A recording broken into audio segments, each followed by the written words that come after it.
ওকে, so আজকে আমরা উম, আমরা যা বানাইছি সেটা একটু আউটপুট দেখি। এখানে দেখেন আমাদের লোগোটা রইলো, আমাদের মেনুটা রইলো, রাইট? বডিতে একটা কমন সিএসএস করে মার্জিন প্যাডিংটা হচ্ছে একটু জিরো করে দিছি। সাইটে এসে যদি রিলোড দেই, দেখেন এই যে লোগোটা দেখতে পাচ্ছি আর হচ্ছে যে মেনুর আইটেমগুলো নিচে নিচে। বাট এখন আমাদের কি করতে হবে জানেন? এগুলো সবগুলো সুন্দর করে সাজাতে হবে। এইটার স্টাইলটা মানে এইটা কি, আর এইখানে হেডারটা কেমন আছে দেখছেন? অনেক ডিফারেন্স। সো আমাদেরকে যেটা করতে হবে, ঠিক এইখানে যে হেডারটা যেভাবে আছে এই হেডারটার মতন করে আমাদের এই লেআউটটাকে বানাইতে হবে। সো এখন আমাদের সিএসএস করতে হবে এখানে। হ্যাঁ, আরও কিছু কমন সিএসএস এর পার্ট আছে বডিতে করতে হবে, সেটা একটু পরে বুঝাইতেছি। আমরা না এখন খালি সিস্টেম শিখতেছি। সো আমি যেভাবে করব, আমি এটা করার পর একটা পিএইচডি করব। সো হুবহু যেই ফরমেশনগুলি দেখবেন সেম এই ফরমেশনগুলো আপনারাও ব্যবহার করবেন, এইভাবেই করবেন কাজ। সো এইখানে আমাদের আবার হচ্ছে হেডার স্টার্ট এবং হেডার এন্ড হবে। আমি এখন সিএসএস কোড করব। সো এইখানেও ওই জায়গায় যেমন এসটিএমএল এর পার্টে হেডার স্টার্ট এন্ড ছিল, এইখানেও সিএসএস এর পার্টে হেডার স্টার্ট এন্ড হচ্ছে এন্ড হবে। ওকে, সো এখানে দেখেন এই সিলেক্টরগুলি না আমাদের এখানে এখন ধরতে হবে। সো হেডার, তারপর হচ্ছে কি কন্টেইনার, লোগো, সিলেক্টরগুলি হচ্ছে ধরতে হবে। এই সিলেক্টরগুলি ধরার একটা সহজ একটু সিস্টেম আছে। সহজ সিস্টেম বলতে কি, ধরেন এইখানে যত ক্লাস বা আইডি টাইপের সিলেক্টর ব্যবহার করব, আমি এখন আপনাদেরকে একটা জায়গায় নিয়ে যাব। ওই জায়গাটাতে আপনারা যদি হচ্ছে আপনার এসটিএমএল এর কোড দেন, কোডটা দিলেই ও আপনাকে কি করবে, ক্লাস আর আইডিগুলো হচ্ছে এক্সট্রাক্ট করে দিবে, নামগুলি দিয়ে দিবে। মানে কাজটা একটু ফাস্ট হবে। ক্লাস আর আইডি সিলেক্টরগুলি আপনি যদি ওইখানে দেন, ওরা ওইখান থেকে আপনার কোড থেকে বের করে দিবে। সো এই সাইটটার নাম হচ্ছে CSS extract, S XTRACT, CSS extractor লিখে সার্চ করবেন। এটা হচ্ছে extractcss.com। এই যে এই সাইটটা, এই যে দেখেন extractcss.com। এই সাইটটাতে আসলে আপনি এসটিএমএল কোড দিলে ও আপনার সিএসএস এর মানে ওই কোডের এগেনস্টে যে সিলেক্টরগুলি আছে সেটা হচ্ছে ধরবে। বাট সবগুলি ধরতে পারে না, ও হচ্ছে ক্লাস আর আইডি শুধুমাত্র ধরতে পারে। সো ক্লাস আর আইডি ধরাটা তো কম না, অনেক কিছুই। সো এই হেডারের থেকে এই হেডার কপি করেন, কপি করে এসে এইখানে দেখেন এই জায়গাটায় পেস্ট করে দেন। পেস্ট করে দিয়ে এবার জাস্ট এই যে এক্সট্রাক্ট দেখছেন, ক্লিক করেন। ওই যে দেখেন কন্টেইনার, লোগো, মেনু, তিনটা ক্লাস পাইসে ধরে দিছে। এবার এটা কপি করবেন কিভাবে? মাউসের কার্সরটা রাখেন যে কোনো একটা জায়গায়, মাউসের কার্সরটা রেখে কন্ট্রোল সি প্রেস করবেন। এইভাবে ধরে ড্র্যাগ করতে চায় না, ড্র্যাগিং এর অপশনটা ওদের ভালো না। মাউসের কার্সরটা রেখে কন্ট্রোল সি দিলেই সব কপি হয়েছে। এইবার খালি আপনার হেডারের শুরু থেকে শেষের ভিতরে এটা পেস্ট করে দেন। দেখেন অ্যাটলিস্ট তিনটা সিলেক্টর তো আসছে। এই তিনটা সিলেক্টরও তো হচ্ছে কম না, কারণ আপনি যখন কাজ করতে যাবেন আরও অনেক অনেক হচ্ছে সিলেক্টর থাকবে। সো সেগুলো নিয়ে আপনারা ইজিলি এইভাবে এক্সট্রাক্ট সিএসএস থেকে সিএসএসগুলো এক্সট্রাক্ট করে, মানে ক্লাসের আইডিটা এক্সট্রাক্ট করে আপনার কাজে আপনি লাগাতে পারেন। সাইটের নামটা লিখে রাখছেন, আর না লিখে রাখলে ভিডিওতে সেভ আছে, ওইখান থেকে হচ্ছে নিয়ে নেবেন। ওকে, বাট আরও কিছু সিলেক্টর যেমন ধরেন হচ্ছে এই যে ট্যাগ সিলেক্টর, এগুলোও ধরতে পারে না। এগুলোকে আপনাকে লিখে নিতে হবে, এবং লিখবেন হচ্ছে সিকোয়েন্স অনুযায়ী। সো এখানে দেখেন হেডার, আমি সিকোয়েন্সটা রেডি করতেছি। আমি হেডারটাকে ধরবো হচ্ছে এলিমেন্ট সিলেক্টর আকারে। হ্যাঁ, হেডার ধরলাম। তারপরে এই কন্টেইনারটা তো এখানে ধরা আছে, লোগোটাও এইখানে হচ্ছে ধরা আছে। বাট এইবার না এই লোগোর ভিতরে আমি এই ইমেজটাকে ধরবো। দেখেন একটু, লোগোর ভিতরে এই ইমেজটাকে ধরবো। সো লোগোর ভিতরে ইমেজটাকে ধরার জন্য আমার কি করতে হবে? আমাকে এখানে আলাদা করে ইমেজের জন্য একটা ক্লাস দিতে হতে পারে, অথবা আমি চাইলে আলাদা করে এখানে একটা আইডি দিয়ে সিলেক্টর করে, মানে সিলেক্টর দিয়ে ওর হচ্ছে ধরতে পারি। বাট আরেকটা ইজি সিলেক্টর, মানে আরেকটা অপশন আছে যেটার থ্রুতে আমি এই ইমেজটাকে হচ্ছে ধরতে পারি। হ্যাঁ, ডিসেন্ডেন্ট সিলেক্টর, আজকে নতুন আরেকটা সিলেক্টর শিখবো। এইটার নাম হচ্ছে ডিসেন্ডেন্ট সিলেক্টর। ডিসেন্ডেন্ট সিলেক্টর কীভাবে কাজ করে? ধরেন আপনি এই ইমেজটাকে ধরবেন, ও আছে কই? লোগোর পরে আছে, রাইট? আমি একটু লোগোর নিচে আসলাম, আমি এখানে ইমেজ লিখলাম। সো এই ইমেজ যে লিখছি এটা তো একটা কমন সিলেক্টর হয়ে গেল, ট্যাগ সিলেক্টর বা এলিমেন্ট সিলেক্টর হয়ে গেল, রাইট? সো এখন ইমেজ যদি আমি এভাবে ধরি, সব আমার এই ওয়েবসাইটে যত ইমেজ আছে সবাইকে ধরে ফেলবে। বাট আমি চাইতেছি লোগোর ভিতরে যে ইমেজ আছে তাকে ধরো। ডিসেন্ডেন্ট সিলেক্টর কিভাবে কাজ করে? ও কাজ করে হচ্ছে প্যারেন্ট হয়ে ও চাইল্ডকে ধরে। যেমন আপনি এই ইমেজের আগে কে আছে? ধরেন হচ্ছে লোগো আছে, রাইট? সো যদি আপনি জাস্ট লোগোটাকে ধরেন, যেহেতু একটা ক্লাস ডট দিয়ে ডট লোগো লিখলাম। সো লোগো ইমেজ, এইটার মানে কি? এইটার মানে না, এই লোগোর ভিতরে যে ইমেজটা আছে তাকে ধরো। সো এখন যদি আপনি লোগো ইমেজ বলেন, ও কিন্তু সব জায়গায় যত ইমেজ আছে সবাইকে ধরবে না। এটা হচ্ছে ডিসেন্ডেন্ট সিলেক্টর। ডিসেন্ডেন্ট সিলেক্টর কাজ করে কিভাবে? প্যারেন্ট এবং চাইল্ডের একটা রিলেশন তৈরি করে ফেলে ও। সো প্যারেন্ট হয়ে হয়ে আমরা কি করতে পারি? আমরা হচ্ছে আমাদের কন্টেন্টে যে চাইল্ড আছে সেটাকে হচ্ছে আমরা ধরতে পারি। যেমন এখানে দেখেন লোগো আছে, লোগোর ভিতরে হচ্ছে ইমেজ আছে। সো আমি এখানে যদি শুধু ইমেজ বলতাম, সব ইমেজে ধরতো। বাট আমি চাইতেছি লোগোর ভিতরে এই ইমেজটাকে ধরতে। সো প্যারেন্টকে কল করলাম, তারপরে চাইল্ডটাকে কল করলাম, লোগো ইমেজ ধরে ফেললাম। এটা হচ্ছে ডিসেন্ডেন্ট সিলেক্টর। ওকে, সো ওকে ধরলাম। এরপর দেখেন এখানে আরও কিছু আছে, যে মেনুটাকে ধরছেন, বাট এবার মেনুর ভিতরে মেনু এলআই এ যতগুলি যেই ফরমেশনে যেভাবে বললাম সবাইকে হচ্ছে ধরতে হবে, ধরে ওদেরও কিছু কাজ আছে, সেই সিএসএসটাকেও ঠিক করতে হবে। সো এখানে মেনু, রাইট, নিচে আসেন, ডট দিয়ে মেনুকে ধরেন, মেনু ইউএল, এই মেনু ইউএলকে ধরবো। তারপর হচ্ছে মেনু ইউএলের এলআইটাকে ধরবো। তারপরে হচ্ছে মেনু ইউএল এলআই এ কে ধরবো, সবাইকে ধরতে হবে। ওকে, ধরে এখানে সিএসএস এ কাজ করতে হবে। ওকে, সো আমরা কাজ করা শুরু করি। আমরা যখন কাজ করব তখন কিন্তু আমরা একটা ফুল সেকশনকে আগে হচ্ছে কমপ্লিট করে ফেলবো। হ্যাঁ, সেকশন বাই সেকশন কাজ করব।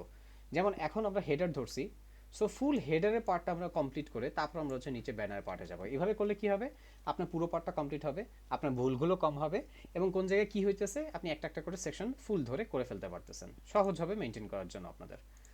সো আসেন সর্বপ্রথমে হেডার পার্টে কাজ করি। এখানে দেখেন হেডারে কি আছে, ব্যাকগ্রাউন্ড কালার দেওয়া আছে। ব্যাকগ্রাউন্ড কালারটা কি, হোয়াইট।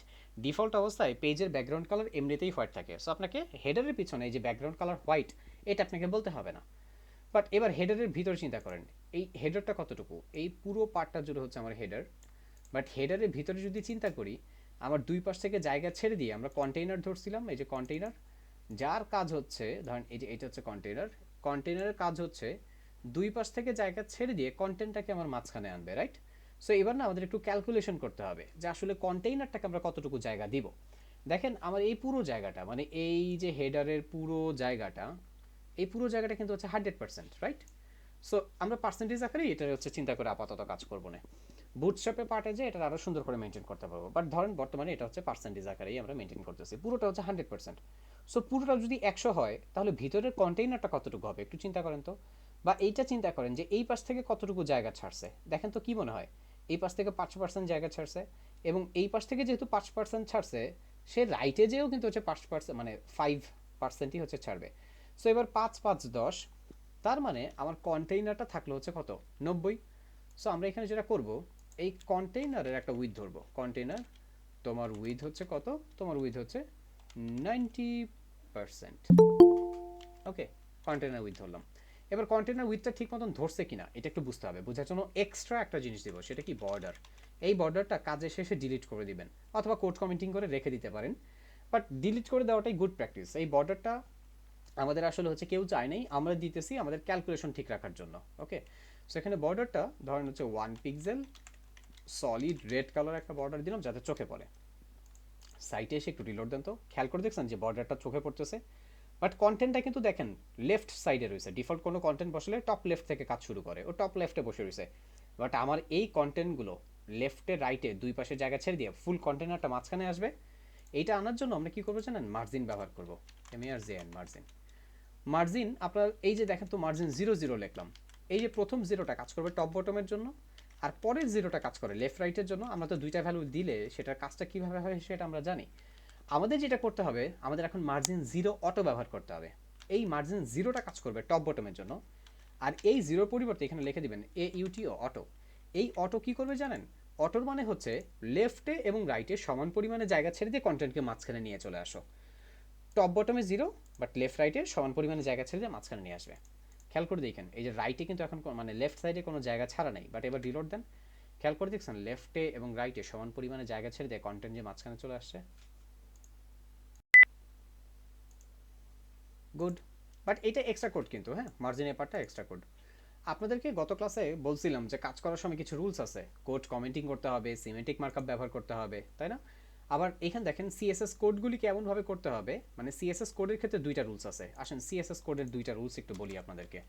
সিএসএস কোডের ক্ষেত্রে আপনাকে রিইউজেবল ব্লক তৈরি করতে হবে, বা HTML সিএসএস দুইটার ক্ষেত্রেই reusable reusable blocks. Reusable blocks জিনিসটা কি, এমনভাবে কোড করবেন যাতে একই কোড আপনি বারবার বারবার ব্যবহার করতে পারেন। অল্প কোডে তাহলে বেশি আউটপুট জেনারেট হবে, এইটা একটা জিনিস। আরেকটা জিনিস হচ্ছে সিএসএস এর কোড হায়ারার্কি। কোড হায়ারার্কি মানে কি, সিএসএস এর কোডের একটা সিরিয়াল আছে, বাট আমি আপাতত আজকে সিএসএস কোড হায়ারার্কি নিয়ে তেমন কিছু বলবো না। এটা নিয়ে আপনাদেরকে পরে পরে আপনাদের সাথে আলোচনা করব। হয়তোবা রিউজেবল ব্লকের কিছু জিনিস হয়তো পাচ্ছ আমরা পেয়ে যেতে পারি আজকে সিএসএস এর কোডের ক্ষেত্রে। কারণ আমি চাইতেছি না খুব বেশি জটিল করতে এখানে, কারণ আমরা যেহেতু মাত্র প্রজেক্ট করা শুরু করছি, এসটিএমএল সিএসএস এর পার্টটা মিলিয়ে কাজ করতেছি, হয়তো বা অনেক কিছু আমাদের ধরতে কষ্ট হইতেছে। সো আমি চাইতেছি না অনেক বেশি প্রেশার দিতে। আসেন বাকি পার্টটা নিয়ে আমরা আলোচনা করি। সো এখানে গেল আমাদের এখানে গেল হচ্ছে আমাদের কন্টেইনার। এবার এরপরে কন্টেইনারের পরে আসবো। আচ্ছা, কন্টেইনারের পরে যাওয়ার আগে আরেকটা জিনিসকে মনে করা দিই। এই যে অ্যাঙ্কর ট্যাগের মাঝখানে কিন্তু পেজের নামগুলি লিখতে হয়, রাইট? এটা নিশ্চয়ই আপনাদের মনে আছে। এবং এইখান থেকে হাইপারলিঙ্ক রেফারেন্সের ভিতর থাকে পেজের লিঙ্ক। দেখেন হাইপারলিঙ্ক রেফারেন্সের ভিতরে আপাতত এই ওভারভিউ মেনুতে ক্লিক করলে কই যাবে সেটা দেওয়ার মতন কোনো অপশন আমার নাই, আমার জানা নাই। এই ধরনের হচ্ছে এখানে যে ওভারভিউ মেনু, এতে ক্লিক করলে কি হবে আমরা জানি না। ল্যান্ডিংয়ে ক্লিক করলে কই যাবে, মানে এটা এমনও হতে পারে যে অন্য একটা পেজেও যাইতে পারে, অথবা বর্তমান যে পেজে আছে সেই পেজের কোনো একটা সেকশনে নিতে পারে। সো এইটা একটু বুঝাই আপনাদের। নর্মালি পেজের ফরম্যাট হয় কি কয় রকমের জানেন? আরেকটা পেন্ট নেই। নর্মালি ওয়েবসাইট হয় হচ্ছে দুই রকমের। একটা ওয়েবসাইট হচ্ছে ওয়ান পেজ ওয়েবসাইট। এই ওয়ান পেজ ওয়েবসাইটগুলিকে ল্যান্ডিং পেজও বলা হয়। Landing page, sales page, squeeze page, নামগুলি বলেন, কি বলছি আমার সাথে সাথে বলেন। Landing page, sales page, squeeze page, এগুলোও হচ্ছে বলা হয়। ওকে, এটা হচ্ছে ল্যান্ডিং পেজ। আবার কিছু পেজ আছে হচ্ছে মাল্টিপল পেজ। মাল্টিপল পেজ মানে কি, একের অধিক পেজ। যেমন ধরেন আপনার ক্লায়েন্ট আপনাকে একটা ওয়েবসাইট দিল, দিয়ে বললো যে আমাকে হচ্ছে একটা ওয়েবসাইট তৈরি করে দাও যেটাতে হচ্ছে আমার একটা হোম পেজ থাকবে, একটা অ্যাবাউট পেজ থাকবে, একটা হচ্ছে ধরেন গ্যালারি পেজ থাকবে, একটা কন্ট্যাক্ট পেজ, আর একটা ধরেন হচ্ছে ব্লগ পেজ সামথিং। এখানে তো বলেই দিছে, তার মানে বুঝাইতেছে সে হচ্ছে আলাদা পেজ চাইতেছে, 5টা পেজ হবে এখানে। সো এইটা হচ্ছে 5টা পেজের ওয়েবসাইট। বাট এইটা হচ্ছে মাল্টিপল পেজ ওয়েবসাইট। বাট এই মাল্টিপল পেজের এই কনসেপ্টগুলোই অনেক সময় এক পেজেই ফেলে দেওয়া হয়। সেই ক্ষেত্রে সেটা হচ্ছে কি ল্যান্ডিং পেজ। সেটার ক্ষেত্রে সেই পেজটা কিভাবে কাজ করে, ধরেন এটা হচ্ছে পুরোটা আমাদের হেডার অপশন। একটু দাঁড়ান, এটা এখানেই। ধরেন এটা পুরোটা হচ্ছে আমাদের হেডার। হেডের ভিতরে হচ্ছে লোগো থাকে, আর মেনুর এই যে আইটেমগুলো, ধরেন মাল্টিপল পেজে কি হয়, ধরেন মাল্টিপল পেজ, এখানে হোমের মেনু, এখানে অ্যাবাউটের মেনু। সো যখনই হচ্ছে মাল্টিপল পেজের মেনুতে ক্লিক করা হবে, ধরেন অ্যাবাউটে ক্লিক করছে, কি হবে, আরেকটা পেজ তৈরি হবে, আরেকটা পেজ ওপেন হবে। ধরেন এটা হচ্ছে অ্যাবাউট পেজ। ধরেন এটা হচ্ছে গ্যালারির পেজ, গ্যালারি পেজের মেনু, গ্যালারিতে ক্লিক করছে, গ্যালারির আরেকটা পেজ ওপেন হবে। মানে মাল্টিপল পেজে যেটা হয়, মেনুতে ক্লিক করলে আলাদা আলাদা পেজ ওপেন হয়। বাট এটাই ধরেন হচ্ছে যদি এবার ল্যান্ডিং পেজ হয়, ধরেন হচ্ছে আপনার ক্লায়েন্ট আপনার বললো যে আমার একটা ওয়েবসাইট তৈরি করে দাও, যেখানে কি করতে হবে, menu, about, gallery, contact, blog ইত্যাদি সেকশন থাকবে আমার ওয়েবসাইটে, এবং আমার হচ্ছে ওয়েবসাইটে একটা পেজই হবে। তার মানে বুঝাইতেছে সে আপনাকে ল্যান্ডিং পেজ চাইতেছে। এটা ক্লায়েন্ট তার কাজের উপর ডিপেন্ড করে, সে আপনাকে স্পেসিফিক বলতে পারে, অনেক সময় ক্লায়েন্ট আছে স্পেসিফিক বলতেও পারবে না, আপনাকে বুঝে নিতে হবে। আপনি এটা মাথায় রাখেন যে ওয়েব পেজ দুই রকমের, একটা হচ্ছে ল্যান্ডিং পেজ, মানে ওইখানে কি ওয়ান পেজের ওয়েবসাইট, একটা পেজেই ওয়েবসাইটের সমস্ত কন্টেন্ট থাকে। আরেকটা হচ্ছে মাল্টিপল পেজ ওয়েবসাইট, যেই সমস্ত পেজগুলিতে কি থাকে, আলাদা আলাদা প্রত্যেকটা মানে মেনুর আইটেমের জন্য আলাদা পেজ বানানো থাকে ওইখানে। সো মাল্টিপল পেজ তো ইজি। সো এখানে মেনু বারে যে অপশনে ক্লিক করবেন আলাদা পেজটা ওপেন হয়ে যাবে। যেমন ধরেন এখানে আমার ওভারভিউ ল্যান্ডিংস, ধরেন ওভারভিউ নামে একটা পেজ তৈরি করা, বা ল্যান্ডিংস নামে একটা পেজ তৈরি করা। সো আমার প্রজেক্ট ফোল্ডার তো এইটা, তাই না? এখানে index.html। সো index.htmlটা ধরেন হচ্ছে কি আমার ওভারভিউ এর পেজ। সো আমাকে যেটা করতে হবে, এইখানে এসে index.html পেজটা কানেক্ট করে দিতে হবে। সো এবার ওভারভিউতে ক্লিক করলে index.html পেজটাই ওপেন হবে। বাট নিচে ধরেন ল্যান্ডিংস নামে আরেকটা পেজ আছে, তাই না? সো আমাকে যেটা করতে হবে, আমি একটু দেখাই এখানে, আমাকে ল্যান্ডিংস নামে আরেকটা পেজ তৈরি করতে হবে, LANDINGS, ল্যান্ডিংস নামে পেজ তৈরি করতে হবে। ওই পেজটার নামটা কি, ল্যান্ডিংস.html। সো এই ল্যান্ডিংসের ভিতরে এই যে হাইপারলিঙ্ক রেফারেন্সে এখন আমি দিব হচ্ছে ল্যান্ডিংস.html এইটার নাম।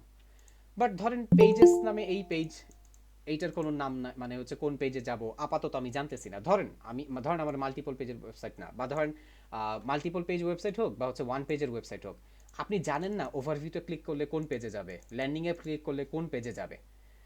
তখন কি করবেন, তখন হচ্ছে এই যে হাইপারলিঙ্ক রেফারেন্সটা ফাঁকা রাখা যাবে না, এইটাকে দিতে হবে হচ্ছে হ্যাশ, এইটাকে দিতে হবে হচ্ছে হ্যাশ।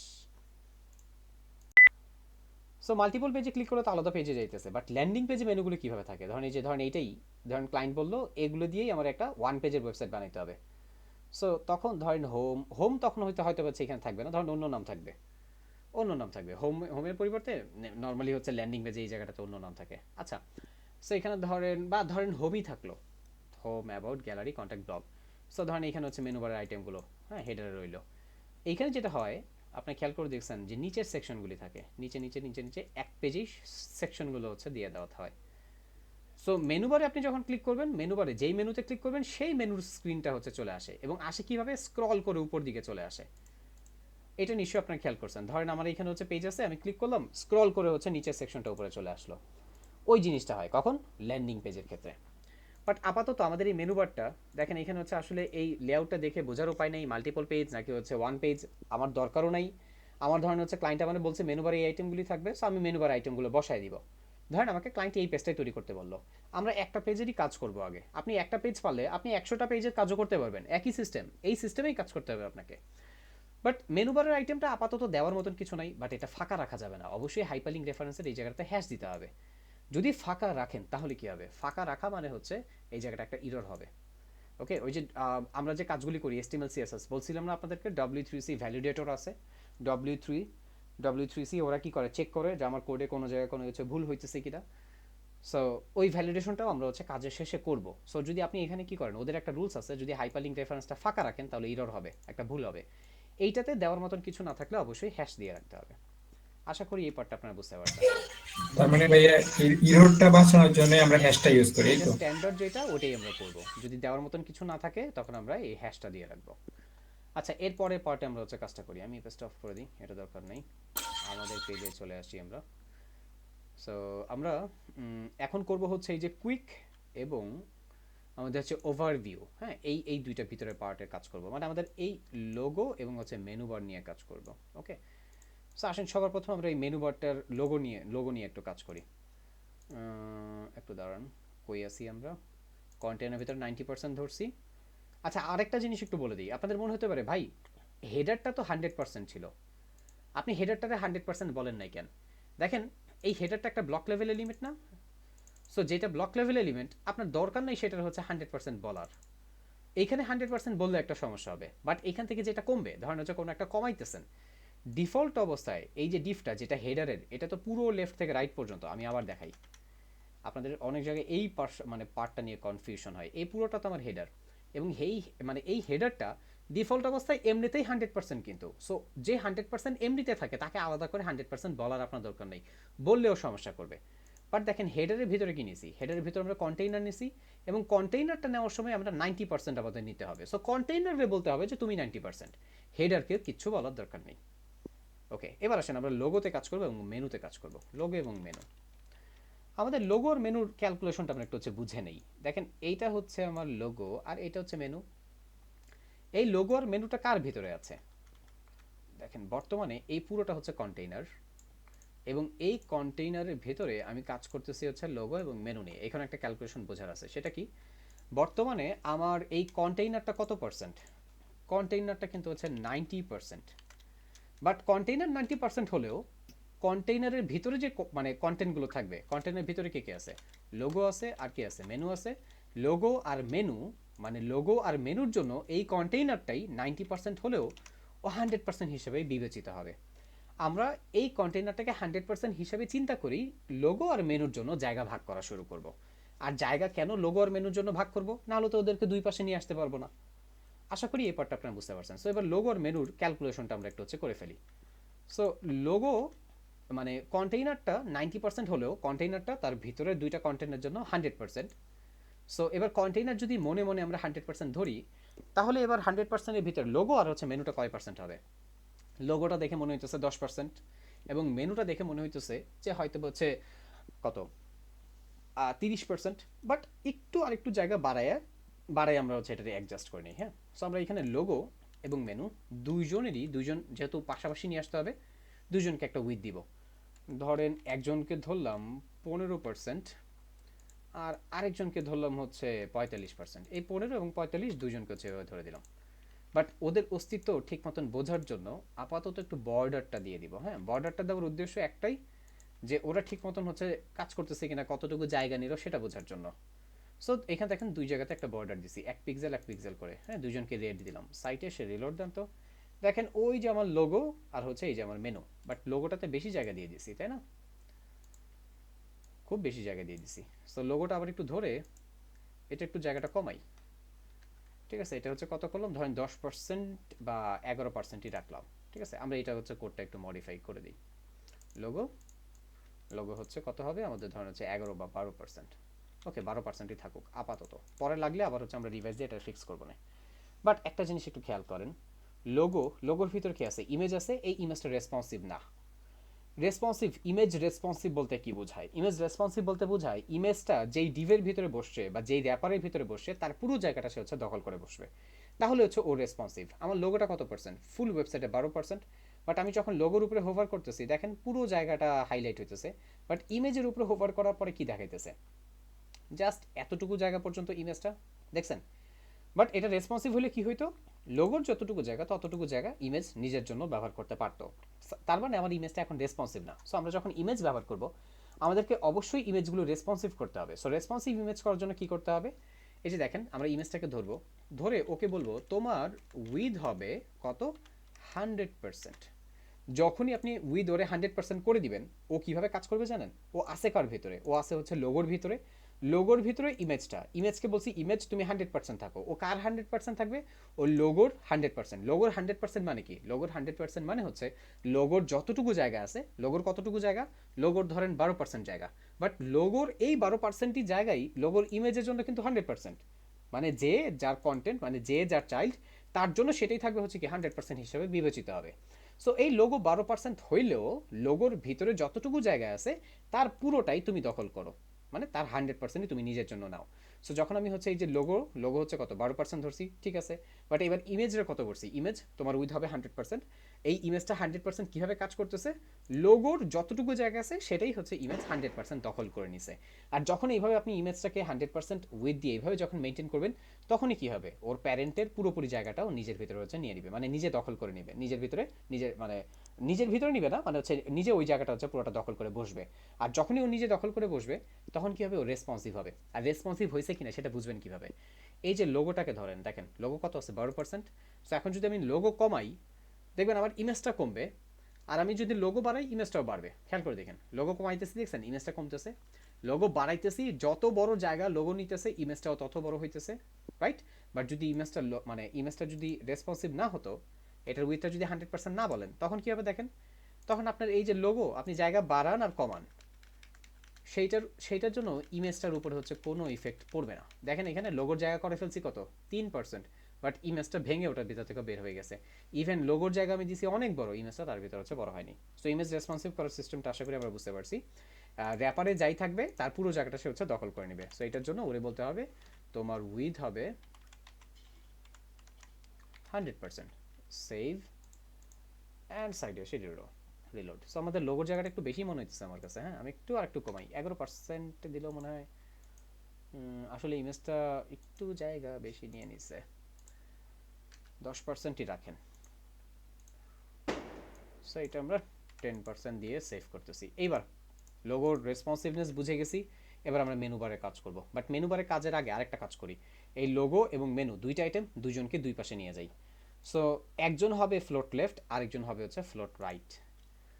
সো লোগো ধরেন এবং মেনু ধরেন, ওদেরকে আমরা ফ্লোট করে দিব। সো একজন ফ্লোট লেফট, আরেকজন ফ্লোট রাইট। সেভ, সাইটে আসেন, রিলোড। এবং ফ্লোট করার সাথে সাথে ওরা ওদের জায়গা ছেড়ে দিছে। সো ওদের প্যারেন্টকে, ইমিডিয়েট প্যারেন্টকে কন্টেইনার, সো কন্টেইনারে যে বলবো ওভারফ্লো হিডেন। সো কন্টেইনারের ভেতরে ওভারফ্লো হিডেন। গুড। ওই যে দেখেন কন্টেইনারের বর্ডারটাও কিন্তু চলে আসছে, দেখছেন একটু আগে এটা চলে গেছিলো। সো এবার আমরা মেনুর এই আইটেমটাকে সাজাবো। সো মেনুর আইটেম সাজানোর জন্য এখানে মেনু ধরেন, এই মেনুর ভিতর দেখেন ইউএল, মেনু এলআই, মেনু এ, সবগুলো ধরে ধরে কাজ করতে হবে। এই যে মেনুর ভিতর UL, menu LI, menu LI A, এটা আমরা ডিসেন্ডেন্ট সিলেক্টর দিয়ে ধরছি। মেনু ইউএল এর কাজ এখানে করব, মেনু ইউএল এলআই এর কাজ এখানে করব, মেনু ইউএল এলআই এর কাজটা এই যে এখানে করব। ওকে, প্রত্যেকটা পার্টকে আমরা ধরে ফেলছি এখানে ডিসেন্ডেন্ট সিলেক্টর দিয়ে। আপনি যখন সিএসএস করবেন, সিএসএস এর এই সিলেক্টরগুলি যখন লিখবেন, লেখার পরে আপনি অবশ্যই জাস্ট এই যে এইটা সেভ করে ব্রাউজারটাকে একটা রিফ্রেশ দিবেন। যদি রিফ্রেশ না দেন, তাহলে আপডেটের যে সিএসএসটা করছেন বা এখানে যে সিলেক্টরগুলি ব্যবহার করছেন সেটা কিন্তু এখানে এসে আপনি হচ্ছে পাবেন না। সো আসেন এবার আমরা কাজ করি। সর্বপ্রথম আমরা মেনুতে ধরি। মেনুতে কি করব? আপাতত মেনুতে এখন কিছু করতে হবে না, বাট এখন ইউএলে একটা কাজ করতে হবে। ইউএলে কি করতে হবে? এই যে ইউএল এর পাশে দেখছেন এখানে হচ্ছে এই যে ডটেডগুলো আছে, এই ডটেডগুলো ফেলে দিতে হবে। সো অ্যাকচুয়ালি এই ডটেডগুলো আসে এলআই থেকে।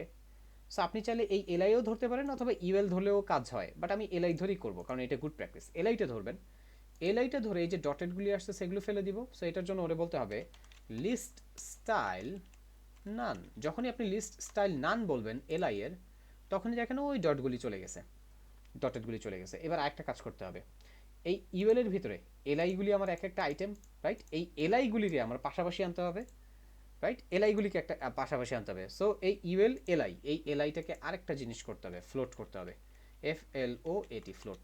এবং ফ্লোটটা যেহেতু একের অধিক আইটেম, ফ্লোটটা হবে একই পাশে। সেই পাশটা কোন পাশ? সেই পাশটা হবে ফ্লোট লেফট। এখন যদি চিন্তা করেন ভাইয়া ফ্লোট লেফট না করে ফ্লোট যদি রাইট করি তাহলে কি হয়? একটু খেয়াল করে দেখছেন লেখা যে সব উল্টাই গেছে। আগে ছিল ওভারভিউ সবার প্রথমে, এখন ওভারভিউটা সবার পরে চলে গেছে। সো এটা করা যাবে না, ফ্লোট এখানে হচ্ছে আমরা লেফট করব। এবার এই যে দুইটা কোর্সন কোড, এই দুইটা কোড নিয়ে ব্রাউজারে মানে সরি এডিটরে বসায় দেন, দিয়ে সাইটটা একটু আবার রিলোড দিয়ে চেক করেন, হ্যাঁ ঠিক আছে। এবার আমরা পরের ধাপে কাজ করব। পরের ধাপে একটু আমাদের অ্যাঙ্কর ট্যাগে কাজ করতে হবে। অ্যাঙ্কর ট্যাগে প্রথম কাজটা কি? এখানে দেখছেন প্রত্যেকটার নিচে একটা করে আন্ডারলাইন আসছে। আমি একটু দাঁড়ান, পেজের উপরে ক্লিক করে একটু জুম করে দেখাই। এই যে দেখছেন প্রত্যেকটা নিচে একটা করে আন্ডারলাইন আছে। আপনি যখন কাজ করবেন এটা হচ্ছে 100%-এ রাখবেন, এই যে 100% এভাবে রাখবেন। আমি ওভারভিউ এর নিচে এই আন্ডারলাইনগুলি দেখানোর জন্য আপনাদের কয়টা করলাম। সো সর্বপ্রথম যে কাজটা হবে, আমার এই আন্ডারলাইনগুলি রিমুভ করতে হবে। এই আন্ডারলাইনগুলি আসে হচ্ছে অ্যাঙ্কর ট্যাগ থেকে। সো অ্যাঙ্কর ট্যাগ ধরে আপনাকে বলতে হবে হচ্ছে টেক্সট ডেকোরেশন নান। টেক্সট ডেকোরেশন নান বললেই আন্ডারলাইনগুলি সব চলে যাবে। ওকে, এটা একটা কথা বলতে হবে। আর এটা কিন্তু দেখেন আমরা যে কাজ করছি, এটা আমরা বর্তমানে অ্যাঙ্কর ট্যাগে কাজ করতেছি, রাইট? অ্যাঙ্কর ট্যাগ কি? একটা ডিসপ্লে ইনলাইনের একটা এলিমেন্ট। ডিসপ্লে ইনলাইন এলিমেন্টগুলি কিন্তু নিজের জায়গা না ঠিক মতন ধরতে পারে না। সো নিজের জায়গা ধরতে গেলে একটু প্রবলেম হয় ওদের। নিজের জায়গা ধরতে গেলে প্রবলেম কিভাবে হয়? যেহেতু ইনলাইন এলিমেন্ট নিজের জায়গাটা পাকাপোক্ত করে ধরে না। আর আমাদের এখন কি করা দরকার একটু দেখেন তো। আমাদের যেটা দরকার সেটা হচ্ছে এই যে ওভারভিউ আর ল্যান্ডিং এর ভিতরে দুজনের ভিতরে একটু জায়গা, একটু দূরত্ব থাকবে। সো এই জায়গার দূরত্ব দিতে গেলে আমরা এখানে মার্জিন অথবা প্যাডিং দুইটা যে কোনো একটা ব্যবহার করে আমরা ওদের দূরত্ব মানে একজনের থেকে আরেকজনের গ্যাপ আমরা হচ্ছে দিতে পারি। যদি আপনি চিন্তা করেন যে আমি ওভারভিউকে ভিতর থেকে বড় করব, তাহলে আপনি প্যাডিং নিতে পারেন। বাট যদি চিন্তা করেন না আমি ওভারভিউ আর ল্যান্ডিং বাহির থেকে একজন আরেকজনকে সরাবো, তাহলে মার্জিন ব্যবহার করতে পারেন। ওকে, আমরা চলেন আপাতত মার্জিন দিয়েই একজনের থেকে আরেকজনের কন্টেন্টটা হচ্ছে আমরা এখানে সরাই। সো আমি মাউসের কার্সরটা এখানে রাখলাম, অ্যাঙ্কর ট্যাগটাকে ধরলাম, ধরে আমি এখানে একটা মার্জিন দিতেছি, MARGN margin, MARGN margin. Top বটমে দিলাম 0, লেফট রাইটে ধরেন হচ্ছে 20 পিক্সেল দিলাম। এখানে লেফট রাইটে 20 পিক্সেল দিছি, তাই না? একটু মাউসের কার্সরটা রাখেন, দেখেন 20 পিক্সেল ধরছে। আচ্ছা এবার একটু টপ বটমেও হচ্ছে কাজ করতেছে কিনা একটু চেক করেন তো। একটু দেখেন টপ বটমেটা একটু খেয়াল করে দেখেন। টপ বটমের মার্জিন কত? 30 পিক্সেল দিছি। টপ বটমে মার্জিন, টপ বটম দেখেন 100 পিক্সেল দিছি। বাট একটু খেয়াল করে দেখছেন এইখানে কোনো টপ বটমে মার্জিন যে কাজ করতেছে না। লেফট রাইট এটা কোনো রকমে কাজ করছে, বাট টপ বটমে এটা কাজ করতেছে না কেন? কারণ একে তো হচ্ছে দেখেন ইউএল এলআই এ এ এই অ্যাঙ্কর ট্যাগটা মানে এটা একটা হচ্ছে ইনল্যান্ড এলিমেন্ট। তার উপরে আপনি ওর উপরে এলআইকে করছেন কিন্তু একটু আগে ফ্লোট করে আসছেন, রাইট? আমরা কিন্তু কোনো জায়গায় এখনো ওভারফ্লো হিডেন কিছুই করি নাই। এইখানে দেখেন এইটাকে, এই প্রবলেমটা ফিক্স করার জন্য দুই জায়গায় কাজ করতে হবে, দুইটা জায়গায়। এক কাজ করতে হবে হচ্ছে অ্যাঙ্কর ট্যাগে, আবার কাজ করতে হবে হচ্ছে ইউএল এ। আসেন অ্যাঙ্কর ট্যাগের আগে কাজ করি, অ্যাঙ্কর ট্যাগটাকে ফিক্স করি। যেহেতু ও একটা ইনলাইন এলিমেন্ট, সো আপনি যদি ওর ভিতরে মার্জিন বা প্যাডিং দেন, ও ঠিক মতন হচ্ছে ওর জায়গাটা ধরবে না। ওর জায়গা ওর ঠিক মতন ধরানোর জন্য ওর ডিসপ্লে প্রপার্টিটা চেঞ্জ করে দিতে হবে। ডিসপ্লে প্রপার্টি আপনি চাইলে ব্লক করে দিতে পারেন। একটু খেয়াল করেন আমি ডিসপ্লে ব্লক করে দিছি, এটা একটা ইনলাইন এলিমেন্ট ছিল, বাট সেটাকে আমি ব্লক করে দিছি। সোফার এখন কিন্তু ও কী করতেছে, ওর জায়গাটা ঠিক মতন ধরতেছে। বাট এখানে একবারে ডাইরেক্ট ব্লক না করে গুড প্র্যাকটিস ওরে আপনি হচ্ছে যদি ইনলাইন ব্লক বলেন, তাহলে কি হবে? ও ইনলাইনের মতনও থাকবে, আবার ব্লক লেভেল এলিমেন্টের মতনও হচ্ছে থাকবে। যেহেতু ফ্লোট লেফট করছি ও পাশাপাশি থাকবে, সমস্যা হবে না। ওকে, বাট ওরে ইনলাইন এলিমেন্ট করে দিলাম, ইনলাইন ব্লক করে দিলাম। এবার এই 100 পিক্সেল এটা আসলে দরকার ছিল না, আমি এটা বোঝানোর জন্য আপনাদেরকে দিয়ে দেখাইছি। আমি এটা অ্যাজ ইউজুয়াল 0 করে দিব। আর আমার লেফট রাইটে কতটুকু জায়গা দরকার? আমার লেফটে রাইটে মোটামুটি 20 পিক্সেল হইলেই আপাতত হচ্ছে হয়ে যাবে। সো থাকলো। সো এই অ্যাঙ্কর ট্যাগের এই কোডটা কপি করেন, কোডটা কপি করে এসে ইউএলএলআই এর ভিতরে হচ্ছে কি করেন, বসান, বসায় সেভ করেন এবং সাইটে এসে রিলোড দিয়ে দেখেন ঠিক আছে কিনা। দেখেন আমাদের এতটুকু পার্ট ঠিক আছে। এবার এখানে ফন্টের কিছু কাজ হবে কিন্তু, হ্যাঁ, মানে ফন্ট ফ্যামিলি বা আদার্স কিছু ফন্টের কাজ হবে। এই ফন্টের কাজটা আপনাদের একটু পরে বোঝাবো। বাট তার আগে দেখেন আরও কিছু সিএসএস এর কাজ আছে, সেগুলোকে আমরা ঠিক করে নিই। এই যে অ্যাঙ্কর ট্যাগটাকে তো আমরা আপাতত কোনো রকম চলার মতন ইনলাইন ব্লক দিয়ে ব্যবহার করলাম। বাট দেখেন এখানে ও কিন্তু এই আইটেমগুলো এলআই এর আইটেমটা কিন্তু হচ্ছে ফ্লোট করাই, মানে ফ্লোট লেফট করাই। সো ওরা এখনো এলআইটা এখনো তার জায়গাটা পুরোপুরি না পাকাপোক্তভাবে হচ্ছে ধরতে পারতেছে না। সো ওর উপরে কি আছে, ইউএল আছে। সো আপনি এই ইউএলটাকে ধরে যদি হচ্ছে ওভারফ্লো হিডেন বলেন, একটু খেয়াল করে দেখেন হ্যাঁ পার্থক্যটা কি। এই যে এখানে দেখেন তো একটা বর্ডার আছে দেখছেন চতুর্দিকে, এই বর্ডারটা দেখেন এতক্ষণ ইউএল ঠিক মতন ধরে নেই, জাস্ট বর্ডারটা হচ্ছে নিচের দিকে পড়ে রয়েছে কোনো রকমে এই যে এই জায়গাটাতে। বাট এখন যখন হচ্ছে ইউএলএ ওভারফ্লো হিডেন বলবেন, দেখেন এই জায়গাটা কিন্তু হচ্ছে ঠিক মতন ধরে ফেলছে, রাইট। আচ্ছা এটা হচ্ছে ওভারফ্লো হিডেন দিয়ে এইভাবে ফিক্স করা গেল বা যায়। বাট এখানে না আরেকটা কাজ করবো আমরা, আমরা এক ঢিলে দুই পাখি মারবো এখানে। আপনাদের একটু আরেকটু হিসাব শিখাই এখানে, একটু তাকান সবাই এই মনোযোগ দিয়ে এই কোণাটার দিকে দেখেন। দেখেন তো আমার কন্টেইনার কতটুকু, এই কুইক থেকে শুরু করে এই ডক পর্যন্ত হচ্ছে আমার কন্টেইনারটা হবে, কুইক থেকে শুরু করে ডক্স পর্যন্ত। তার মানে ধরেন এইটা হচ্ছে আমার মেনু আইটেম। সো আমার মেনু আইটেমটা কন্টেইনারের একবারে ডান সাইড বরাবর থাকবে, রাইট। বাট বর্তমানে আমাদের মেনুটা না ঠিক হচ্ছে, মেনুর আইটেমগুলো না ঠিক হচ্ছে রয়েছে যে এই যে এইভাবে, মানে মেনুর আইটেমে মেনুতে জায়গা বেশি পাইছে ওরা ফ্লোট করছি, বাট এক পাশে মানে হচ্ছে কি ওরা লেফট পাশেই হচ্ছে বেশি হচ্ছে রয়ে গেছে। বাট আমাদের মেনুর এই প্রত্যেকটা আইটেমকে যেটা করতে হবে একবারে আমার হচ্ছে কি ওই যে কন্টেইনার যেটা থাকবে কন্টেইনারের রাইট সাইড বরাবর হচ্ছে চাপায় ফেলতে হবে, কন্টেইনারের একবার রাইট সাইড বরাবর চাপাইতে হবে। বাট এখনও দেখেন এটা কন্টেইনারের সবগুলি কন্টেন্ট রাইট সাইড বরাবর কিন্তু চাপে নাই। আমি এটা বোঝার জন্য না আপনাদেরকে একটু মেনুর আইটেমটা একটু বড় করে দিই, এটা 45 তো এটা একটু আরেকটু বড় করি, এটা আপনাদের বুঝতে সুবিধা হবে। ধরুন আপাতত হচ্ছে আমি 60 রাখলাম, 60%। খেয়াল করে দেখেন তো মেনুর আইটেমগুলি সব রয়েছে কই, সব রয়েছে হচ্ছে লেফট সাইডেই, লেফট সাইডে ফ্লোট করছি তো আমরা। বাট আমার যেটা করতে হবে ওভারভিউ, ল্যান্ডিং পেজেস, আদার্স এগুলো যত আইটেম আছে সবগুলিকে হচ্ছে ডান সাইডে চাপা দিতে হবে, যাতে এই যে কন্টেইনারটা আছে কন্টেইনারের রাইট সাইড বরাবর যাতে হচ্ছে ওরা থাকে।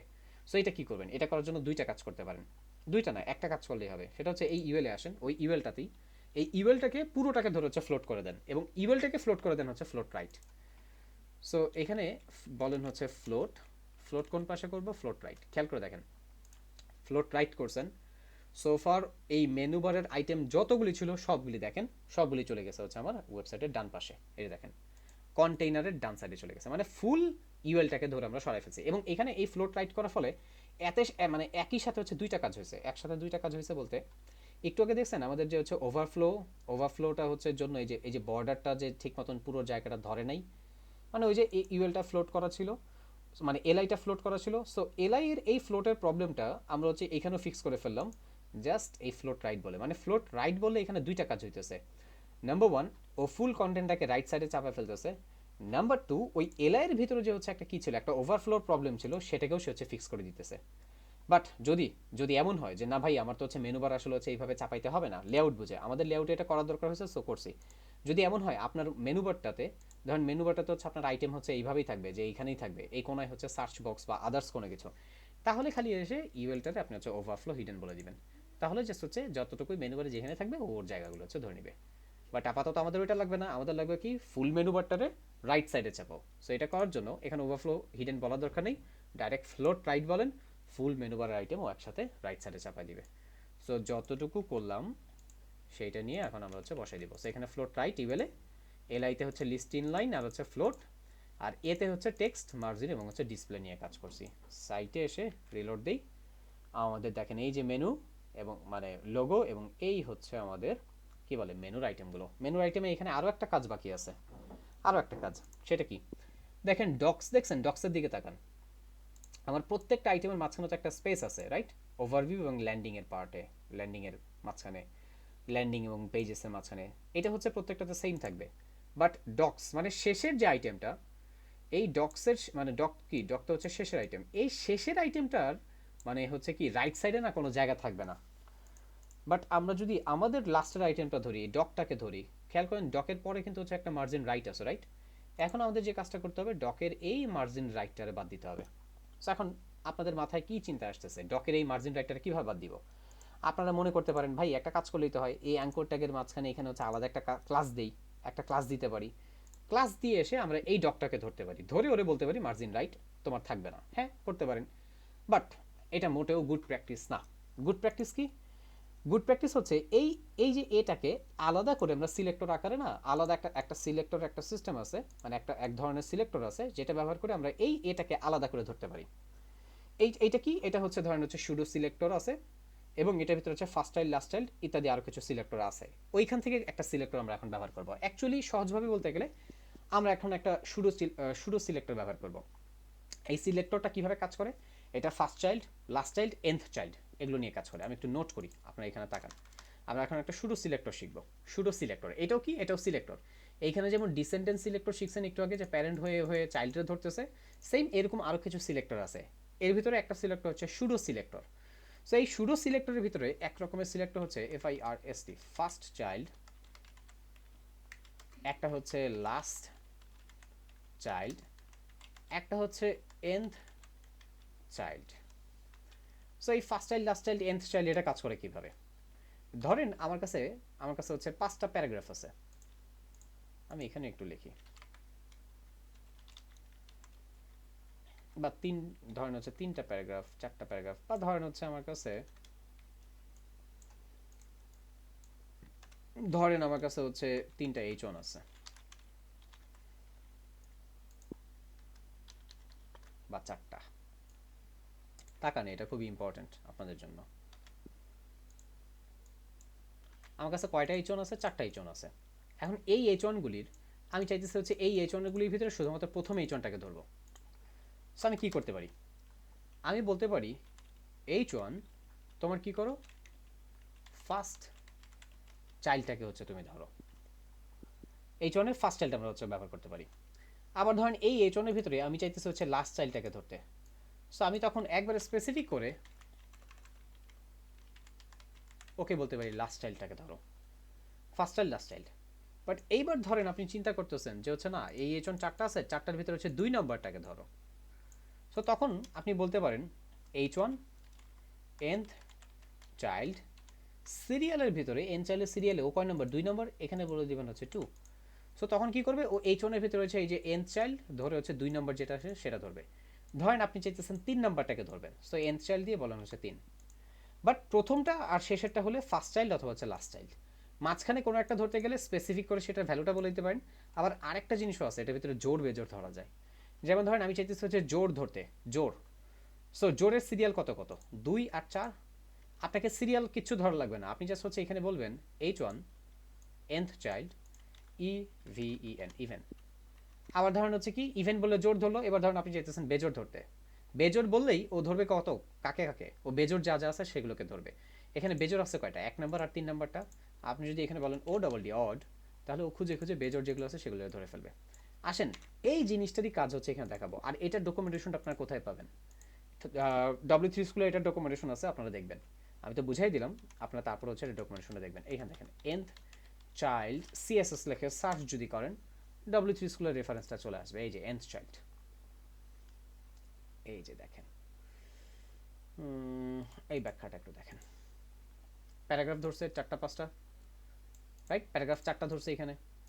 ধরার পরে এখানে দেখেন প্যারাগ্রাফ দিয়ে, প্যারাগ্রাফ মানে সবগুলি পিডে ধরলো, কোলন দিল, কোলন দিয়ে বলতেছে nth চাইল্ড 2। সো দেখেন এখানে 4টা প্যারাগ্রাফ আছে, বাট শুধুমাত্র 2 নম্বরটাতে কাজ করতেছে। এবার যদি আপনি nth চাইল্ড এটা 3 বলেন, রান করেন, দেখেন এই যে 3 নম্বরটা ধরছে। সেম আমি যদি এখানে হচ্ছে বলি EVEN, ইভেন, রান করি, দেখেন জোর 2টাতে ধরছে। যদি আপনি বলেন হচ্ছে ODD অড, রান করেন, দেখেন জোর 2টার মানে বেজোর 2টার হচ্ছে ধরছে, 1 আর 3কে ধরছে। সো এইটারই ফার্স্ট চাইল্ড লাস্ট চাইল্ড যেটা আছে সেটা আমরা ব্যবহার করব। ওকে, চলেন এবার আমরা আমাদের ফার্স্ট চাইল্ড লাস্ট চাইল্ডের পার্টটা একটু বুঝি। আমাদের এখন কি করতে হবে দেখেন, আমাদের যেটা লাগবে সেটা হচ্ছে মেনু ধরবো, মেনুর ভিতরে ইউএল ধরবো, ইউএলের ভিতরে এলআই ধরবো। বাট এলআই এর কোন আইটেমটা ধরবো? এলআই তো সবগুলো ধরার দরকার নেই, এলআই এর ভিতরে লাস্ট যেটা। সো মেনু ইউএল এলআই, এবং এলআই ধরে বলবো হচ্ছে এলআই তোমার লাস্ট চাইল্ড ধরো। এবার এলআই এর লাস্ট কে, এই লাস্টের এলআই এটা। আবার এই এলআই ধরে তার ভিতরে হচ্ছে এই এটা। সো এটা লিখবো কিভাবে দেখেন, এখানে ডট দিয়ে সর্বপ্রথমে মেনু ধরবো, মেনুর ভিতরে ইউএল এর ভিতরে এলআই, বাট এলআই এর কি লাস্ট চাইল্ড, এখানে একটা কোলন দিয়ে LAST, last dash CHILD, last child. So menu UL LI last child, এটার মানে হচ্ছে এলআই এর ভিতরে যে লাস্ট চাইল্ড যে আছে তারা ধরো। এবার last child, LI last child বলতে হচ্ছে এই এলআইটাকে ধরছি, বাট এটার ভিতরে তো আছে একজন, তাই না? ওই কাকে ধরতে হবে, এই এটাকে ধরতে হবে, লাস্ট চাইল্ড এ। কোলন দিয়ে নিচে নামেন, কি করতে হবে দেখেন। সো এই যে মেনু ইউএলএল এলআই এ, এটাতে হচ্ছে মার্জিন দিয়েছিলাম 20 পিক্সেল লেফট রাইটে। সো আমার এই লাস্টের আইটেমটা ধরে, এই এটাকে ধরে আমার খালি বলতে হবে কি, যে তোমার এই রাইট সাইডে যে মার্জিনটা আছে সেটা সরায় ফেলো। সো এখানে একবারে স্পেসিফিক করে বলবেন মার্জিন ড্যাশ রাইট কত হবে 0। সেভ করেন। একটু এই যে এখানে আসেন, এই ডকের দেখেন, এখানে ডকের দিকে জায়গা আছে, রিলোড দেন, দেখেন ডকটা একবারে আমার হচ্ছে কন্টেইনার বরাবর লেগে গেল। সো দেখেন এইখানে এতটুকু তো করলাম। এটার সাথে আমরা একটু আসেন হোভার নিয়েও একটু পড়ালেখা করে ফেলি। এখানে ধরেন এখানে overview, landing pages, apps, docs, লেখাগুলোর উপরে মাউসের কার্সর নিলে এগুলো একটু হচ্ছে কী হবে, একটু চেঞ্জ হবে, এটা দেখতে ভালো লাগতো না? এখন হোভারে অনেক অ্যানিমেশন, অনেক টাইপের আপনি কি বলে স্টাইল চেঞ্জ করতে পারেন, অনেক কিছু করতে পারেন আপনি হোভারে, অনেক কিছু করা যায়। যেমন ধরেন এই ইমেজটা আছে, ইমেজের উপরে হোভার করলে ইমেজটা একটু বড় হবে, একটু ছোট হবে, করা যায়। বাট ইমেজ কিন্তু হোভারে কালার চেঞ্জ করে না।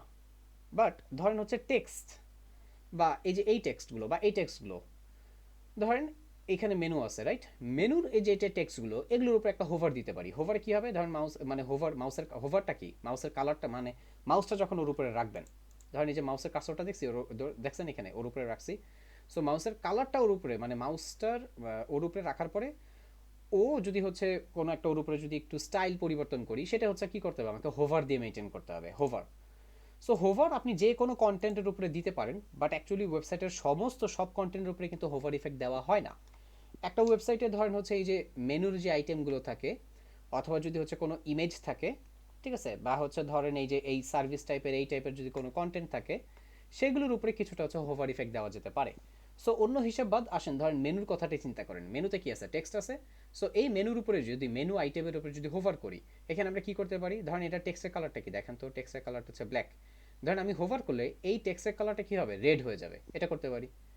আবার এখানে করতে পারি আর একটা কাজ, যে আমি যদি ওর উপরে হোভার করি তাহলে কি হবে, ধরেন ওর পিছনে হচ্ছে একটা ওর ব্যাকগ্রাউন্ড কালার আসবে, ব্যাকগ্রাউন্ড কালার হচ্ছে চেঞ্জ হবে ওর পিছনে।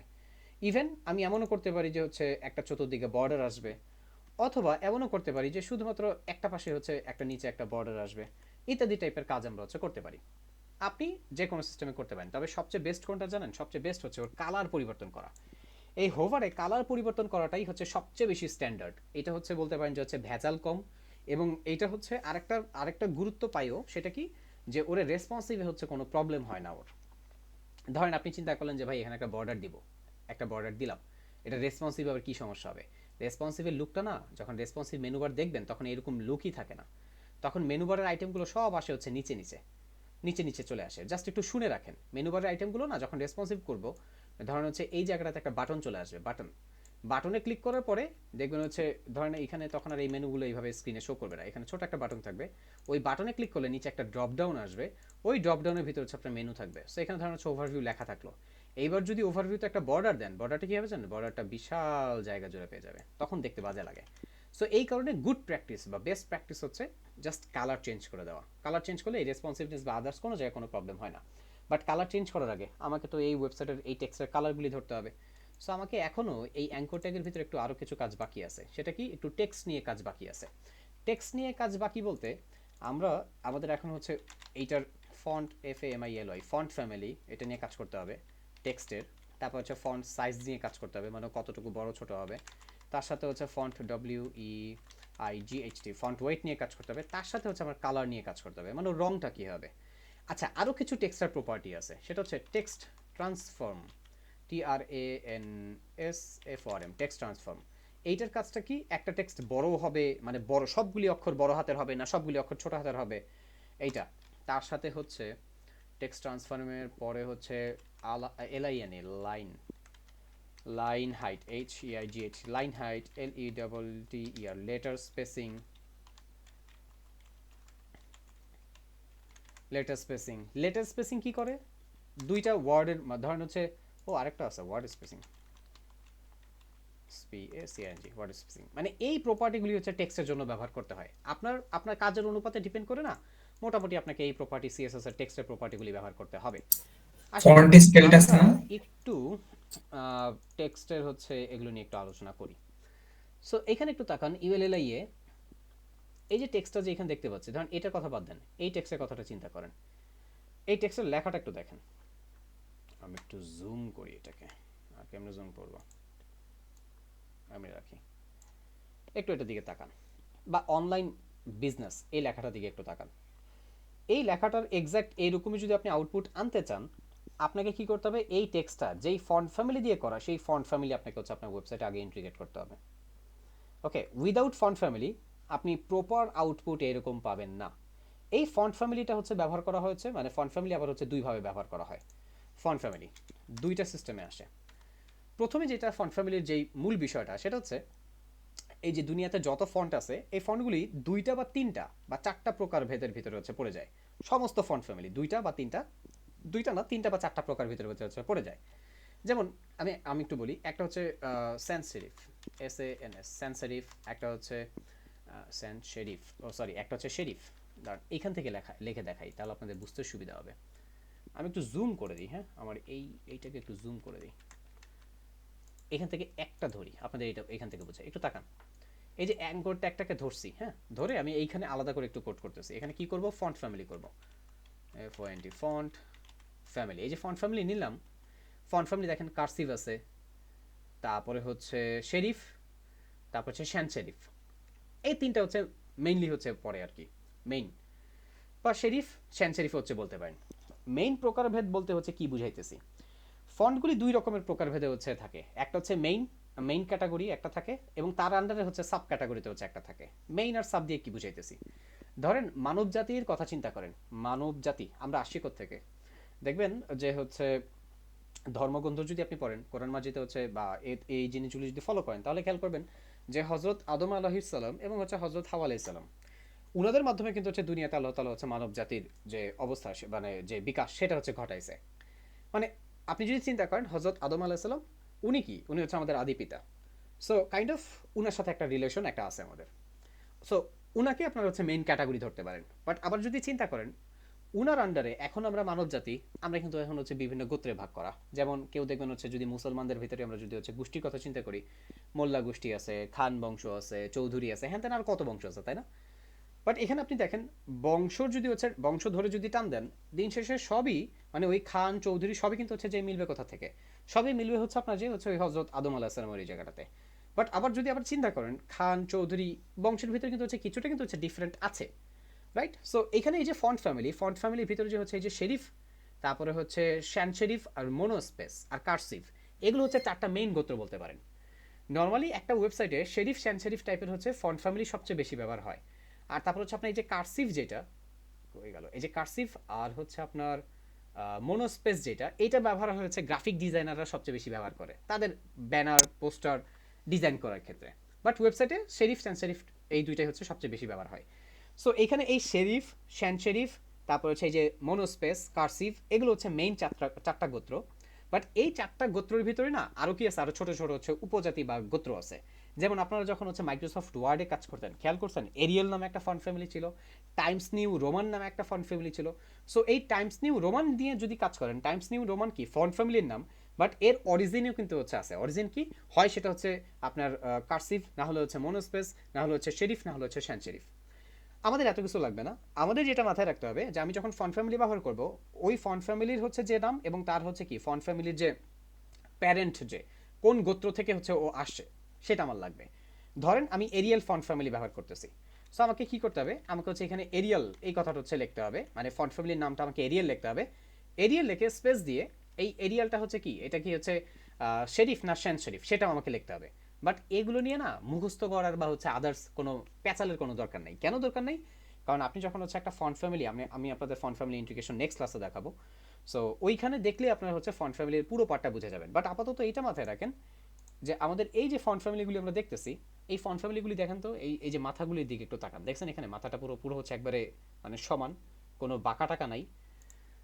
সো আপনি জাস্ট এই যে এইখানে এসে ফন্ট ফ্যামিলি লেখেন, FONT ফন্ট ফ্যামিলি লেখেন, এখানে শ্যান শেরিফ লেখেন, একটু তাকানের দিকে এই যে এখানে লিখছে হচ্ছে শ্যান শেরিফ। সো এটা যদি শেরিফ হয়, না আপনার ফন্ট ফ্যামিলিটা হচ্ছে যদি শেরিফ হয়, এটা ইমেজের ক্ষেত্রে না একটু কষ্ট হবে আর কি। এটা যদি শেরিফ হয় ফন্ট ফ্যামিলিটা, ওই যে দেখেন প্রত্যেকটার মাথায় দেখছেন এখানে কার্ভ আছে, শেরিফ ফন্টগুলো হচ্ছে মাথায় কার্ভ থাকে। আমাদের এই টেক্সটের দিকে তাকান, দেখেন তো এখানে লেখাগুলিতে কার্ভ আছে নাই। সো আমাদের বর্তমান ওয়েবসাইটে ফন্ট ফ্যামিলি হয় শেরিফ, না হলে হচ্ছে শ্যান শেরিফ হবে। সো এটা শেরিফ হবে না কারণ এখানে কার্ভ আছে। সো এটা স্যান্স ড্যাশ শেরিফ লেখেন, শ্যান শেরিফ। এই স্যানের পরে একটা হচ্ছে এস আছে, স্যান্স শেরিফ। একটু তাকান তো, ওই কার্ভিংগুলি হচ্ছে আর নাই। আচ্ছা আমি পুরোটা ধরি নেই, আমি এইটা ধরছি তো, সো এইটার দিকে তাকান আপনারা, এই ওভারভিউটার দিকে তাকান, দেখেন ওভারভিউ যে ভিতরে কিন্তু হচ্ছে ওর কোনো কার্ভিং নাই।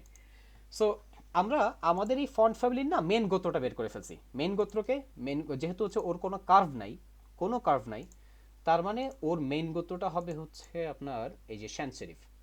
বাট শ্যান শরীফের ভিতরেও ওর হচ্ছে কি যে হচ্ছে আরও সাব ক্যাটাগরি বা হচ্ছে ওর মানে এটা তো মেইন বললাম, শ্যান শরীফটা মেইন, এর আন্ডারে যে সাব, ওই সাবটাকে সেটা হচ্ছে এখানে আসলে হচ্ছে দেখে বোঝার না আর কোনো উপায় নেই। কারণ আমাদের ক্লায়েন্ট আমাদের হচ্ছে কি করে নেই, আমাদের হচ্ছে ওই রিসোর্সটা দেয়নি, সে শুধুমাত্র হচ্ছে আপনার এই ইমেজটা দিছে। আপনি একটা কাজ করবেন, ইমেজটা পাওয়ার পরে ইমেজের ভিতরে যে টেক্সটগুলো আছে, এই যে টেক্সটগুলো, এই টেক্সটগুলোর ফন্ট ফ্যামিলি কোনটা ক্লায়েন্টকে আপনি জিজ্ঞাসা করবেন যে এটা ফন্ট ফ্যামিলি কোনটা, তুমি আমার ফন্ট ফ্যামিলির নামটা বলো বা ফন্টের ফাইলটা দাও। এই ফন্টের ফাইলও কিন্তু হচ্ছে দুই রকমের হয়। ফন্টের ফাইলগুলি দেখবেন হচ্ছে আপনার ফ্রি আছে, আবার এগুলো হচ্ছে কি আছে, প্রিমিয়াম আছে। সো ফ্রি বা প্রিমিয়াম, আপনি আগে ক্লায়েন্টকে হচ্ছে জিজ্ঞাসা করবেন ফন্টগুলি ফ্রি কিনা, এবং হচ্ছে ফন্টের নামটা কি, ফন্টের নামটাও যদি সে আপনাকে দেয়, ফন্ট ফ্যামিলির নামটাও যদি সে অ্যাটলিস্ট আপনাকে দেয়, আপনি ফ্রিতে ব্যবহার করে ফেলতে পারবেন, ডাউনলোড করে ফেলতে পারবেন। কোথা থেকে ডাউনলোড করবেন এটা পরে দিই, মানে পরে ক্লাসে দেখাবো। বাট আপাতত এতটুকু মাথায় রাখেন, ফন্ট ফ্যামিলি দুই রকমের, একটা হচ্ছে ফ্রি, একটা হচ্ছে প্রিমিয়াম। সো প্রিমিয়ামটা হলো তো পারচেস করতে হবে। সো যদি আপনি আপনার ক্লায়েন্ট যদি হচ্ছে যখন আপনাকে ইমেজ দিবে, আপনি ক্লায়েন্টের কাছে বলবেন এই টেক্সটগুলো আমাকে দাও প্লাস ফন্ট ফ্যামিলি আমাকে দাও, ফন্ট ফ্যামিলির ফাইলটা আমাকে দাও। ক্লায়েন্ট যদি টেক্সটের ফাইলটা দিতে না পারে, তাহলে তো হচ্ছে আপনারা ইমেজ থেকে কীভাবে নেবেন সেটা দেখাইছি। এবার যদি হচ্ছে ফন্ট ফ্যামিলির নামও দিতে না পারে, তাহলে আর কি করা, তাহলে অ্যাটলিস্ট হচ্ছে তাকে ফন্ট ফ্যামিলির নামটা জিজ্ঞাসা করবেন। সে যদি সেইটাও বলতে না পারে, তাহলে ভাই আর কিছুই করার নাই, তাহলে হচ্ছে জাস্ট একটু অনুমান করে আপনাকে কাজ করতে হবে। আর অনুমানের ভিতর আপনি যেটা করতে পারবেন সেটা হচ্ছে এটা শেরিফ না শ্যান শেরিফ, অ্যাটলিস্ট এইটা অনুমান করে হচ্ছে আপাতত কাজ করতে পারবেন। বাট চিন্তা করেন না, এত ওর্স্ট বা এত বাজে সিচুয়েশন হবে না। ক্লায়েন্ট আপনাকে ম্যাক্সিমাম সময় ইমেজ দিলেও এখানে যে রিসোর্সগুলো আছে একটা পিডিএফ ফাইলের ভিতরে সেগুলো হচ্ছে নিয়ে কিছু আপনাকে ইনফরমেশন দিয়ে দিবে। আর অথবা আপনাকে হচ্ছে বলে দিবে যে এইটাই ফন্ট ফ্যামিলি, এটা ফ্রি ফন্ট হলে আপনি খুব ইজিলি গুগলে সার্চ করলে পেয়ে যাবেন, আপনাকে সেটা ইন্টিগ্রেট করতে হবে।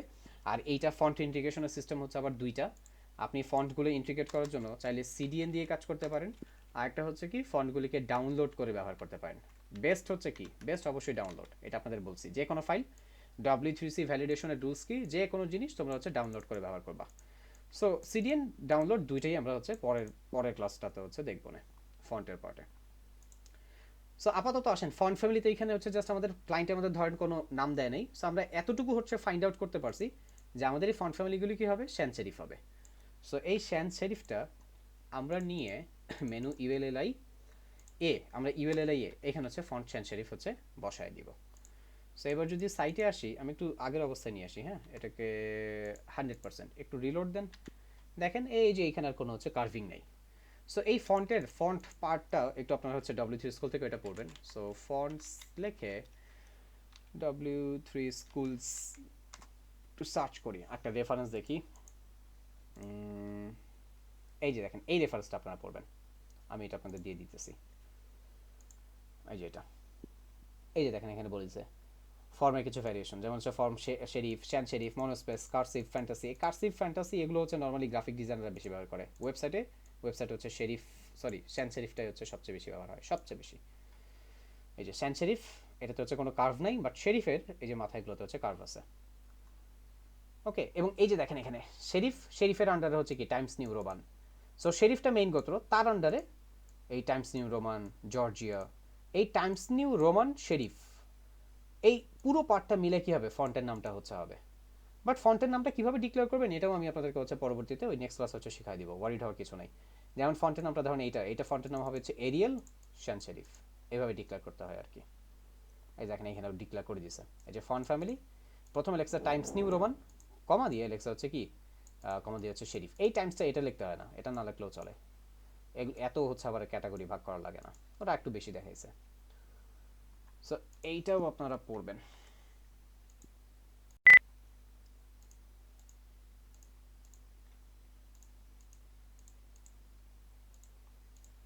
আচ্ছা এইবার তাহলে আসেন আমরা একটু ফন্টের কাজটা করে ফেলি। হ্যাঁ, এখান থেকে কালার কম্বিনেশন আমরা হচ্ছে ফন্টের পার্টে সর্বপ্রথম ফন্ট ফ্যামিলি দিলাম। এবার ফন্ট ফ্যামিলির পরে ধরুন হচ্ছে ফন্ট ওয়েট, ফন্ট সাইজ। এই ফন্ট ওয়েটটাও হচ্ছে আবার দেখেন, ফন্ট ওয়েটটা হচ্ছে কয়েকটা ভাবে মেনটেন করতে পারি, ফন্ট সাইজটাও কয়েকটা ভাবে ফন্ট সাইজ ডিক্লেয়ার করা যায়। ফন্ট সাইজ কি, টেক্সটটা কত বড় হবে কত ছোট হবে। ফন্ট সাইজ আপনি পিক্সেলে, পিটিতে, ইএম, আরইএম, ঠিক আছে, এগুলোতে দিতে পারেন। বেস্ট কোনটা, বেস্ট হচ্ছে পিক্সেল, বাট অনেক জায়গায় দেখবেন ইএম আর ইএম দিয়েও দেয়। আমরা এখানে আমাদের ফন্টটা কতটুকু বড় হবে ছোট হবে এটা হচ্ছে ফন্ট সাইজ আমরা দিয়ে হচ্ছে মেনটেন করে ফেলি। হ্যাঁ, আমরা একটু ইন্সপেক্ট করি, একটা মানে ইউএলএল ধরি, এখানে ধরে আসেন একটু হচ্ছে ফন্ট সাইজটা লিখি। ওর ধরেন ফন্ট সাইজটা হচ্ছে কত, নর্মালি এরকম মেনুতে ফন্ট সাইজ থাকে হচ্ছে 16 পিক্সেল। আমরা এর থেকে একটু বাড়ায় দিই, ওর একটু বড় করে দিই নাকি, 17 পিক্সেল করে দিব। দেখি তো এখানে কত পাচ্ছে। না, এখানে না 16 পিক্সেলই আছে। ইভেন এখানে একটা মজা আছে, এই 16 পিক্সেলটা এটা স্ট্যান্ডার্ড সাইজ, তো ডিফল্ট এখানে সেট করাই আছে। আপনি 16 পিক্সেল না দিলেও 16 পিক্সেল নিবে। ওকে, সো আপাতত তারপর আমরা হচ্ছে এখানে ফন্ট সাইজটা 16 পিক্সেল এই জায়গাটা আমরা একটু হচ্ছে বলে দিই 16 পিক্সেল। আসলে কিছু জিনিস আছে কমন জিনিসগুলো হচ্ছে এই কমনের পার্টে বলে দিতে হয়, বাট আমি আজকের ক্লাসটাতে অনেক কমন কিছু নিয়ে এখানে চাইতেছি না কাজ করতে, এগুলো নিয়ে নেক্সট ক্লাসে বা পরের পার্টগুলোতে আরও আপনাদের ডিটেলসে বোঝাবো না। ওকে, ফর নাও এইখানে দেখেন, এইখানে আমরা হচ্ছে লিখলাম ইউএলএল এর এই জায়গাতে হচ্ছে ফন্ট সাইজটা হচ্ছে লিখে দিলাম। আচ্ছা, ফন্ট সাইজের পরে আমরা হচ্ছে ফন্ট ওয়েট নিয়ে একটু আলোচনা করি। ফন্ট ওয়েটের বেশ কিছু ভ্যালু আছে। ফন্ট ওয়েটটা কি, একটা লেখা কতটুকু মোটা বা কতটুকু পাতলা হবে সেই জিনিসটা ফন্ট ওয়েট দিয়ে মেনটেন করা যায়। যেমন ধরেন আপনি চাইতেছেন ফন্ট ওয়েটটা খুব পাতলা হবে, লেখাটা খুব পাতলা, সেটার ভ্যালুটা হচ্ছে 300, ফন্ট ওয়েট 300। লেখাটা নর্মাল থাকবে, রেগুলার থাকবে, সেটার ভ্যালু হচ্ছে 400। লেখাটা বোল্ড হবে, মোটা, সেইটার ভ্যালু হচ্ছে কত, 700। লেখাটা আরও বেশি মোটা হবে, সেটার ভ্যালু হচ্ছে 900। সো এই 300 400 এটার মাঝখানেও আরও আছে, 500 আছে, 600 আছে। 600 যেটা সেটাকে হচ্ছে সেমি বোল্ড বলা হয়, এইটা মনে হয় মিডিয়াম বলা হয়। বাট এগুলো না আসলে মুখস্থ করার কিছু নাই, কাজ করতে গেলে বুঝে যাব আমরা। জাস্ট এই টেক্সটটার দিকে তাকান, এই টেক্সটটা দেখছেন, এটা একটা নর্মাল টেক্সট। সো নর্মাল যে টেক্সটটা হবে সেইটার ফন্ট ওয়েটটা কত হবে, ফন্ট ওয়েট হবে হচ্ছে সেটা font wait F20, font wait হবে হচ্ছে 400। নেক্সট ক্লাসে আরও ডিটেলসে ফন্ট নিয়ে আলোচনা করব, আবার বলতেছি। সো মানে ফর নাও যতটুকু করছি সেটাই দেখে যান। এবার আসেন কালার নিয়ে কাজ করব। সো এখানে দেখেন এই যে ফন্টের এই টেক্সটের কালারটা ধরতে হবে। হ্যাঁ, এখন এই টেক্সটের কালার কি দিয়ে ধরবো, টেক্সটের কালার আমরা তো ফটোশপ এখানে ব্যবহার করতেছি না। সো টেক্সটের কালার ধরার জন্য একটা ছোটোখাটো একটা অ্যাপ্লিকেশন আছে যেটার নাম হচ্ছে পিক্সি, PIXIE, পিক্সি কালার পিকার। এইটা লিখে গুগলে সার্চ করবেন, দেখবেন নেটিওয়ার থেকে হচ্ছে এই যে নেটিওয়ারের একটা লিঙ্ক আছে, এই লিঙ্কটা থেকে আমরা হচ্ছে পিক্সিটা নামাইতে পারবো। অবশ্যই এই লিঙ্ক থেকে নামাবেন, অন্য কোনো লিঙ্কে যাবেন না। ফিশিং টুল বা হ্যান ত্যান হাবিজাবি এগুলো তো বলছি আপনাদের, তাই না? সো এগুলো দরকার নেই। সো এখান থেকে দেখেন কোনটা নামাবেন। সোর্স কোড দরকার নাই, এটা পারবেন না, এটা পারচেস করতে হবে। পাশে দেখেন জিপ পোর্টেবল, এই যে জিপটা নামাবেন, জিপে ক্লিক করেন। সো একটা জিপ ফাইল দেখবেন হচ্ছে আপনার ডাউনলোড হয়ে গেল। এইবার এটা ডাউনলোড লোকেশনে যে কি আছে সেটা দেখি, চলেন আমরা ডাউনলোড, দেখেন এই যে পিক্সির ফাইলটা, এটার উপর ডাবল ক্লিক করে এটা ভিতরে যান। অথবা দাঁড়ান, এইভাবে না, ডাবল ক্লিক করে না, এটাকে আনজিপ করেন, রাইট বাটন ক্লিক করে এক্সট্রাক্ট টু পিক্সি দেন। জিপটা দরকার নাই, জিপটা ডিলিট করে দিলাম। এই যে পিক্সি ক্লিক করেন, এই যে দেখেন পিক্সি ডট ইএক্সি দেখছেন, এই পিক্সি ইএক্সিতে ক্লিক করেন, এই যে দেখেন পিক্সি চলে আসে। অন্য কিছু আর দরকার নেই, কাজ শেষ, ক্রস করে দেন, ক্রস করে দিলে চলে গেছে। বাট আবার যদি হচ্ছে পিক্সি দরকার হয়, এই যে সার্চের অপশনে আসবেন, PIXIE পিক্সি লিখে সার্চ করেন, এই যে দেখেন পিক্সি দেখছেন, পিক্সি ইএক্সি, এই ফাইলটাতে ক্লিক করেন, এই যে পিক্সিটা চলে আসবে। এই পিক্সিটা কি, এটা হচ্ছে একটা কালার পিকার। ওর সাহায্যে আমরা কি করতে পারবো, ওর সাহায্যে আমরা হচ্ছে কালার পিক করতে পারবো। হ্যাঁ, এই যে ধরেন হচ্ছে ওয়েবসাইটে যে পেজটা বা হচ্ছে এই যে দেখেন এইটার এই কন্টেন্টের ইমেজ আমার কোনো একটা কালার ধরবো, এই কালারটা ধরে দিবে হচ্ছে আমাদের পিক্সি। ফটোশপ দিয়েও করা যায়, বাট পিক্সিটা একটা হ্যান্ডি একটা টুল, এটাও আমাদের কাজে লাগবে।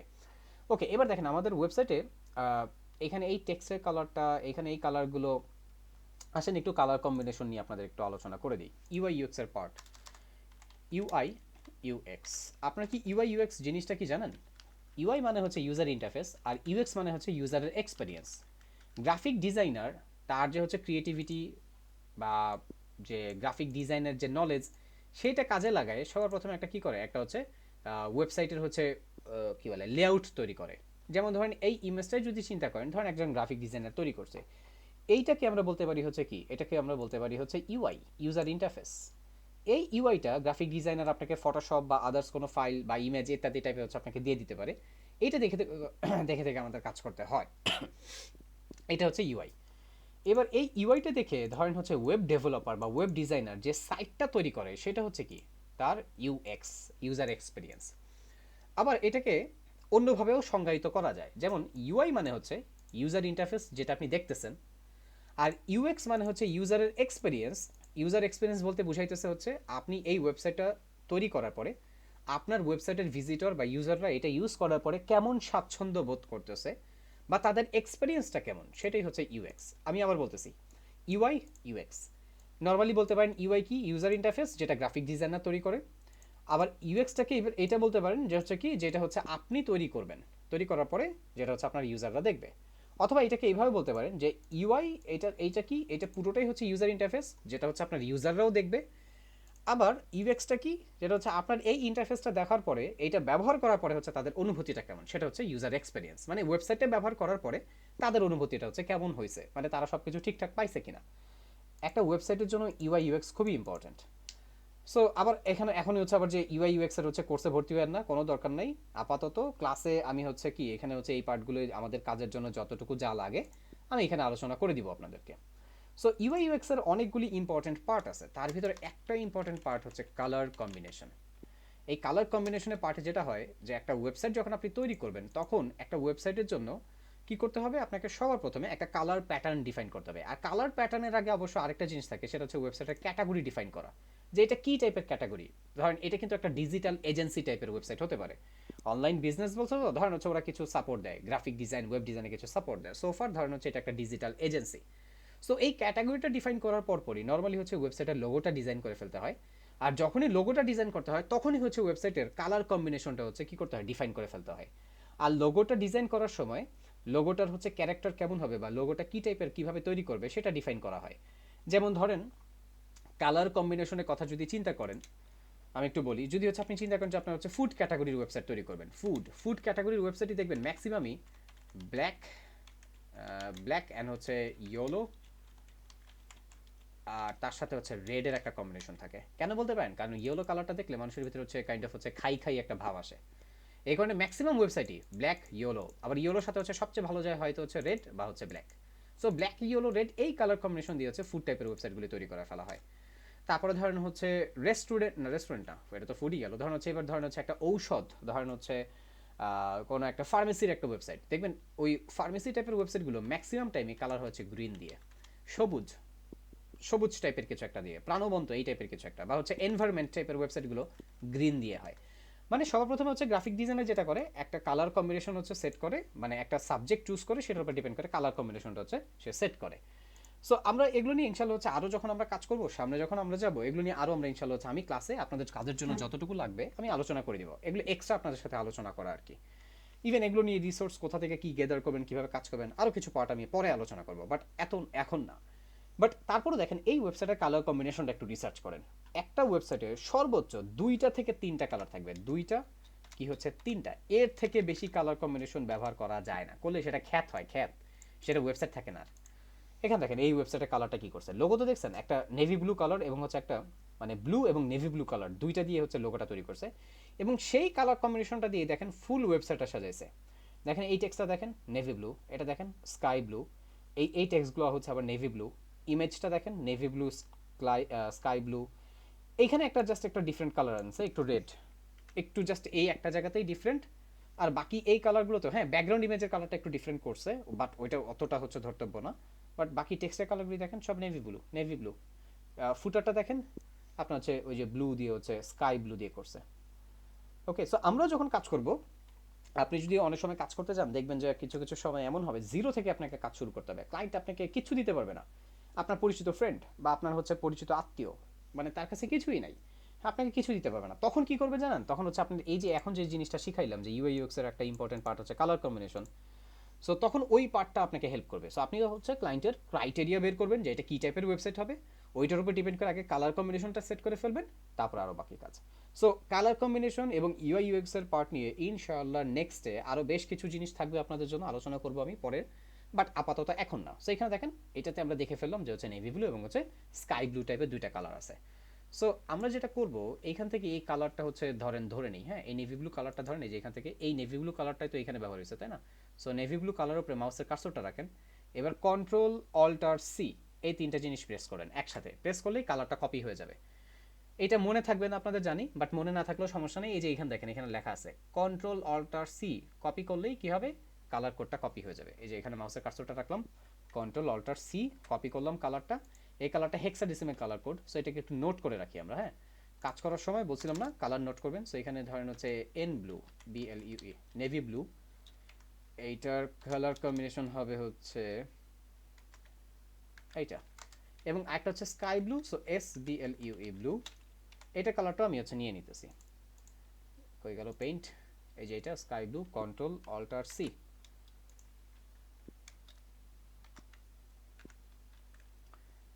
এবার এটাকে আপাতত মিনিমাইজ করে রাখি। মিনিমাইজ করে রাখলে না এই যে এইখানে থাকবে, যে এখানে এখানে আবার ডবল ক্লিক করলে এটা চলে আসবে। আপাতত মিনিমাইজ করা থাকুক। সো HTML ওয়েবসাইটের পার্টে চলে আসি। সো কোথায় কাজ করতেছিলাম আমরা, এইখানে ফন্ট সাইজ দিয়েছি, ফন্ট ওয়েট দিয়েছি, এবার হচ্ছে কালার দিব, COLOR কালার। কালারটা হবে কই, ওই নেভি ব্লু কালারটা। এই নেভি ব্লু কালারটা দেওয়ার জন্য আপনাকে একটা হ্যাশ দিয়ে কালারটা পেস্ট করে দেন। সরি, ভুল কালার বসাইছি, উপরেরটা হবে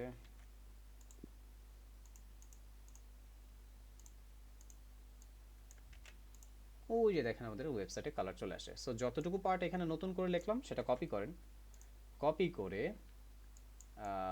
এই যে এখানে বসাবেন font family, font size, font wait, colour, reload. So আরও কিছু জিনিস বাকি আছে ফন্ট প্রপার্টি, সেগুলো পরে আলোচনা করবো না। হ্যাঁ, আপাতত এই কয়টাই থাকুক। সো এইবার একটু তাকান আর একটু দেখেন, এখানে একটা জিনিস খেয়াল করেন, আমার এই মেনু বারটা না একটু উপরের দিকে রয়েছে। এইটা আর এইটার অ্যালাইনমেন্ট সেম থাকবে। এটা ফ্লেক্স দিয়ে করা যায়, বাট আপাতত হচ্ছে ফ্লেক্স না, আমরা হচ্ছে HTML CSS দিয়ে কাজ করবো, খালি মার্জিন টপ দিয়ে দিব। হ্যাঁ, এই মেনুটার উপরের দিকে যদি একটু মার্জিন টপ দিই, মেনুটা একটু উপর থেকে নামবে। সো মেনুটা ধরে এখানে MARGI মার্জিন টপ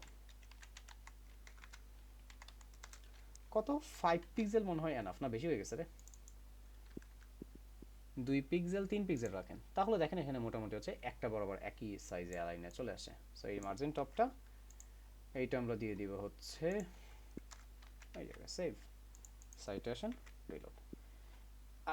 হেডারটা কেমন আসছে সেটা পুরোটা বোঝার জন্য না, এই ফুল হেডার একটা একটা বর্ডার দিব আমরা, BORDER, হেডার, ফুল হেডার একটা বর্ডার 1 পিক্সেল সলিড ব্ল্যাক কালারের একটা বর্ডার দিব, BLSK ব্ল্যাক। এবং তার সাথে আরেকটা কাজ করেন, এই যে আমাদের যে হচ্ছে লোগো এবং হচ্ছে মেনুর যে বর্ডার দুটো, এই বর্ডার দুটো বাদ দিয়ে দেন। লোগোর এটা এটা বাদ দেন, মেনুরটা হচ্ছে বাদ দেন, সেভ করে সাইটে সে রিলোড দেন। সো কন্টেইনারটার বর্ডারটা দেখতে পাচ্ছি এবং আমাদের মেনু বারটা হচ্ছে দেখতে পাচ্ছি। সো আমরা আবার একটু আমাদের ওয়েবসাইটে যাই। এখানে একটা জিনিস খেয়াল করছেন যে মেনুটার এই যে নিচের দিকে, মেনুটার উপর দিকে কিছুটা জায়গা ফাঁকা না, এইটা এটা দিতে হবে। এটা দিবেন কিভাবে, এটা দিতে হচ্ছে প্যাডিং দিয়ে, এবং এইটা অবশ্যই প্যাডিং। আপনার মনে হতে পারে ভাই এটা দেওয়ার জন্য তো একটা কাজ করতে পারি, লোগোটা ধরে লোগোর উপরে মার্জিন বটম, লোগোর নিচে মার্জিন, মানে মার্জিন টপ মার্জিন বটম দিতে পারি না। এখানে প্রত্যেকটা সেকশনে যে হচ্ছে যে প্রত্যেকটা সেকশনের ভিতরের দিকে ধরেন যে এই যে উপরের যে জায়গাটা, প্রত্যেকটা সেকশনের নিচে যে জায়গাটা, হ্যাঁ, যেমন ধরেন হচ্ছে এটা কি ব্যানার সেকশন না, এই যে ব্যানার সেকশনের উপরে যে জায়গাটা, ব্যানার সেকশনের নিচের দিকে যে জায়গাটা, এই জায়গাগুলি দিতে হয় হচ্ছে প্যাডিং দিয়ে। এটা স্ট্যান্ডার্ড, অবশ্যই এটা প্যাডিং দিয়ে দিবেন। সো আমরা এখানে যেটা করবো, আমাদের হেডারটাকে ধরবো, এই ফুল হেডারটাকে ধরলাম, ধরে এখানে একটা প্যাডিং দিব, PADDING প্যাডিং। এই প্যাডিংটা হবে হচ্ছে টপ বটমে। সো আমি একটু 0 0 দুইটা ভ্যালু নিলাম, লেফট রাইটে 0 হবে, এটা কিছু করার দরকার নেই। এবার টপ বটমে দেখেন তো আমাদের এইখানে দেখে কি মনে হয়, টপ বটমে না 15 পিক্সেলের মতন হবে। সো এখানে আমি টপ বটমে লিখে দিতেছি, টপ বটমে 15 পিক্সেল। ওই যে খেয়াল করেন আমার টপ বটমে 15 পিক্সেল চলে আসে, মানে না একটু বেশি হয়ে গেছে, একটু কমানে, এত বেশি হবে না, 10 পিক্সেল রাখেন। এবার কন্টেইনারের বর্ডারটাও তুলে দেন, খেয়াল করে দেখেন এই হচ্ছে আমাদের হেডারটা। সো কন্টেইনারে কি করলাম, বর্ডারটা তুলে দিব, আপাতত কন্টেইনার বর্ডারটা তুলে দিব, এবং হচ্ছে এই জায়গাতে প্যাডিং পাবে 10 পিক্সেল, 0, রিলোড। আচ্ছা, একটু আমাদের সাইটে আসি, এই সাইটটাতে খেয়াল করে দেখেন, এখানে দেখছেন একটা বর্ডার নিচে ছোট করে একটা দাগ দেওয়া আছে, রাইট? এই দাগটাকে নেওয়ার সিস্টেম হচ্ছে দুইভাবে এই দাগটাকে নেওয়া যায়। একটা সিস্টেম হচ্ছে বক্স শ্যাডো, একটা সিস্টেম হচ্ছে বর্ডার বটম। আমরা যে বর্ডারটা দিছি চতুর্দিকে দিছি হেডারের, এটা চতুর্দিকে না দিয়ে খালি বর্ডার বটম দিয়েও করা যায়। আসেন আগে বর্ডার বটম দিয়েও যে এটা নেওয়া যায় সেটা দেখাই। পিক্সিটা ধরেন, মাউসের কার্সরটা এখানে রাখেন, ওই যে দেখেন কালারটা কপি করে ফেলছে, কন্ট্রোল অল্টার সি দিয়ে কপি করেন কালারটা, এবার এই হেডারের প্যাডিংটা দেখেন, একটু আগে হচ্ছে জাস্ট এইটা দিছি কিন্তু অনুমান করে, জাস্ট আপাতত কাজটা বোঝার জন্য। সরি না, এটা ঠিকই আছে। এই যে এইটা দিছিলাম হচ্ছে জাস্ট হচ্ছে কাজ, মানে ওই শেপটা হচ্ছে ধরার জন্য, বাট এইটাকে এখন হচ্ছে কাজে লাগাবো। Border BOTTM bottom 1 pixel solid, এই জায়গাতে এসে কালার কোডটা দিয়ে দেন, বাট তার আগে অবশ্যই হেক্সাডেসিমাল হেক্স মানে এটা দিয়ে দেন, সিম্বলটা হ্যাশটা দিয়ে দেন হেক্স, তারপরে কালার কোডটা। সাইটে আসেন, রিলোড। ওই যে দেখেন আমাদের এটা চলে আসছে, বাট আমাদের মনে হয় এটাকে হেডারের এই কালারে এটাকে 1 পিক্সেলের জায়গায় 2 পিক্সেল করে দিলে ভালো হয়, কারণ এটা হচ্ছে 2 পিক্সেল। দেখি তো, হ্যাঁ এটা 2 পিক্সেল করে দেন, অথবা 3 পিক্সেল দেন। 2 পিক্সেল, 2 পিক্সেল অথবা 3 পিক্সেল দেন।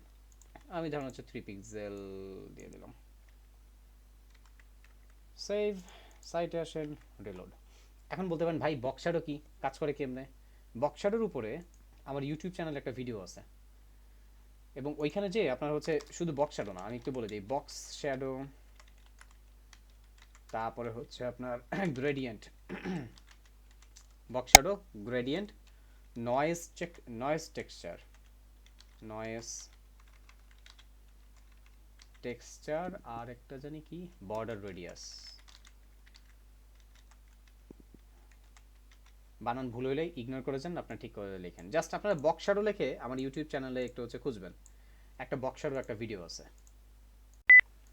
আপনাদের কাজ থাকবে হচ্ছে ওই বক্স শ্যাডোর ভিডিওটা দেখে box shadow, gradient, noise texture এবং হচ্ছে বর্ডার রেডিয়াস কীভাবে কাজ করে সেটা হচ্ছে দেখা, এবং সেটা করা, ওইটা আলাদা করে করবেন। ওকে, তার সাথে এখানে তো হচ্ছে আমরা এই যে আপাতত বর্ডার একটা কাজ করেই ফেললাম। সো এটা তো ডান। আমরা এখন এই নিচের পার্টটা নিয়ে, যে ব্যানারের এই পার্টটা নিয়ে হচ্ছে কাজ করব। ওকে, সো ফার এখন আমরা হচ্ছে পরে পার্টটা করব, এই যে এই এখানে যেটা আছে। সো এটা লেআউটটাকে একটু বুঝি, আমরা লেআউটটা ডিফাইন করে ফেলি। হ্যাঁ, এটা পুরোটা দেখেন, এই পুরো পার্টটা হবে হচ্ছে আমার ব্যানারের জন্য। পুরো পার্টটা ব্যানার, এবং ব্যানারের ভিতরে আমরা যদি খেয়াল করেন এখানে না কন্টেইনারটা একটু ডিফারেন্ট হবে, কিন্তু উপরে যে কন্টেইনার আর এই কন্টেইনারটা সেম না, এটা হবে আবার একটু ডিফারেন্ট।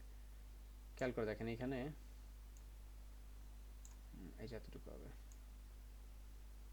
এই যে এটা লেফটে রাইটে জায়গা ছেড়ে দিয়ে কন্টেইনারকে মাঝখানোর জন্য ডিফারেন্ট আরেকটা কন্টেইনার নিব, ওইটা আর এটা ডিফারেন্ট।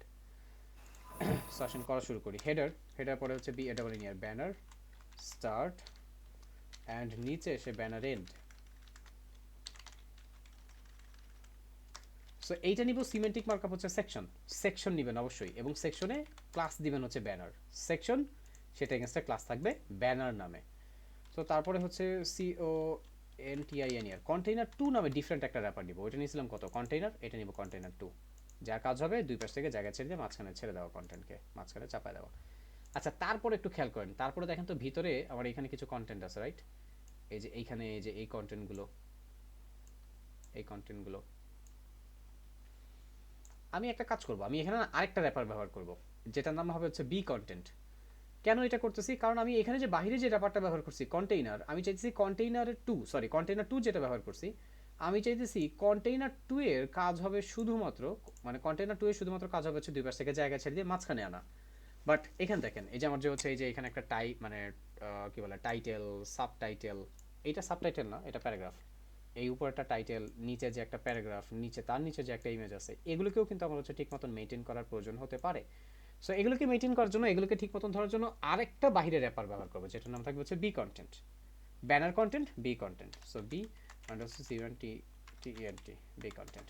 এবার ব্যানার কন্টেন্টের ভিতরে এই জায়গাতে এসে সবার প্রথমে দেখেন তো ব্যানার কন্টেন্টটা ধরছি। সো এখানে কি আছে, সবার প্রথমে একটা টাইটেল। সো এই টাইটেলটা ধরার জন্য একটা H1, এবং টাইটেলের নিচে ওইখানে একটা প্যারাগ্রাফ আছে, সো এটার জন্য হচ্ছে P, এবং তার নিচে হচ্ছে একটা ইমেজ আছে। ইমেজটাকে ডাইরেক্ট বসায় দেওয়াটা, ডাইরেক্ট না বসায় একটা ডিভ নেন, ওই ডিভটার ভিতরে হচ্ছে ইমেজটা বসান, তাহলে এই ভিতরের ইমেজটা মেনটেন করতে সহজ হবে। ইমেজটারও তো একটা রেসপন্সিভনেস আছে। সো এখানে একটা ডিভ, তার ভিতরে হচ্ছে হবে ইমেজ। আসেন এবার এদেরকে প্রত্যেককে ধরি। ব্যানার কন্টেন্টের ভিতরে H1 এর টেক্সটটা বসে, আমি টেক্সটটা অলরেডি নিয়ে রাখছি। হ্যাঁ, এখানে টেক্সটটা নিয়ে রাখছি, এই যেটা, it's time to amplify your business, এইটা হবে হচ্ছে আমাদের H1 এর ভেতরে। আবার এই যে amplify your business, online business, এই কথাটা ডিফারেন্ট একটা কালার। সো অনলাইন বিজনেসের এই টেক্সটটুকুকে আমরা এখান থেকে একটা স্প্যানে নিব, স্প্যানের ভিতরে বসাবো। সো বি কন্টেন্ট H1, তার ভিতরে হচ্ছে আলাদা করে ওই অনলাইন বিজনেস টেক্সটটা। তারপরে প্যারাগ্রাফ, প্যারাগ্রাফে কি আছে, লরিম ইসলামের কিছু ডামি ডাটা, এই যে এই ডামি ডাটাটা আছে এখানে প্যারাগ্রাফের পার্টে, এনে প্যারাগ্রাফে বসে দিলাম। এবার এইখানে এই ডিফটার না একটা নাম দেন, এইটার নাম একটা ক্লাস দেন আর কি, B underscore image, banner image, তার আন্ডারে ইমেজ থাকলো। অল্টার অ্যাট্রিবিউটে সাইটের নামটা লিখে দিলাম যাতে হচ্ছে সাইটটা রেসপন্সিভ হয়। আসেন ব্যানার ইমেজটা ধরি, এবার ব্যানার ইমেজটা ধরি, এখান থেকে সিলেক্টে ধরে একটু সুন্দর করে ক্রপ করতে হবে ইমেজটাকে, রেখে টপ বটম লেফট রাইটে এমনভাবে ধরবেন যাতে হচ্ছে বাড়তি কোনো কিছু না থাকে, সমানভাবে যাতে হচ্ছে চতুর্দিকে লেফট রাইটে যাতে হচ্ছে ধরা পড়ে। আমি লেফটে রাইটে বেশি জায়গা দিয়ে ফেলছি, এই যে এদিকে বেশি জায়গা দিয়ে ফেলছি। সো এটা মানে এটা সিলেক্ট না করে আবার আবার ধরি।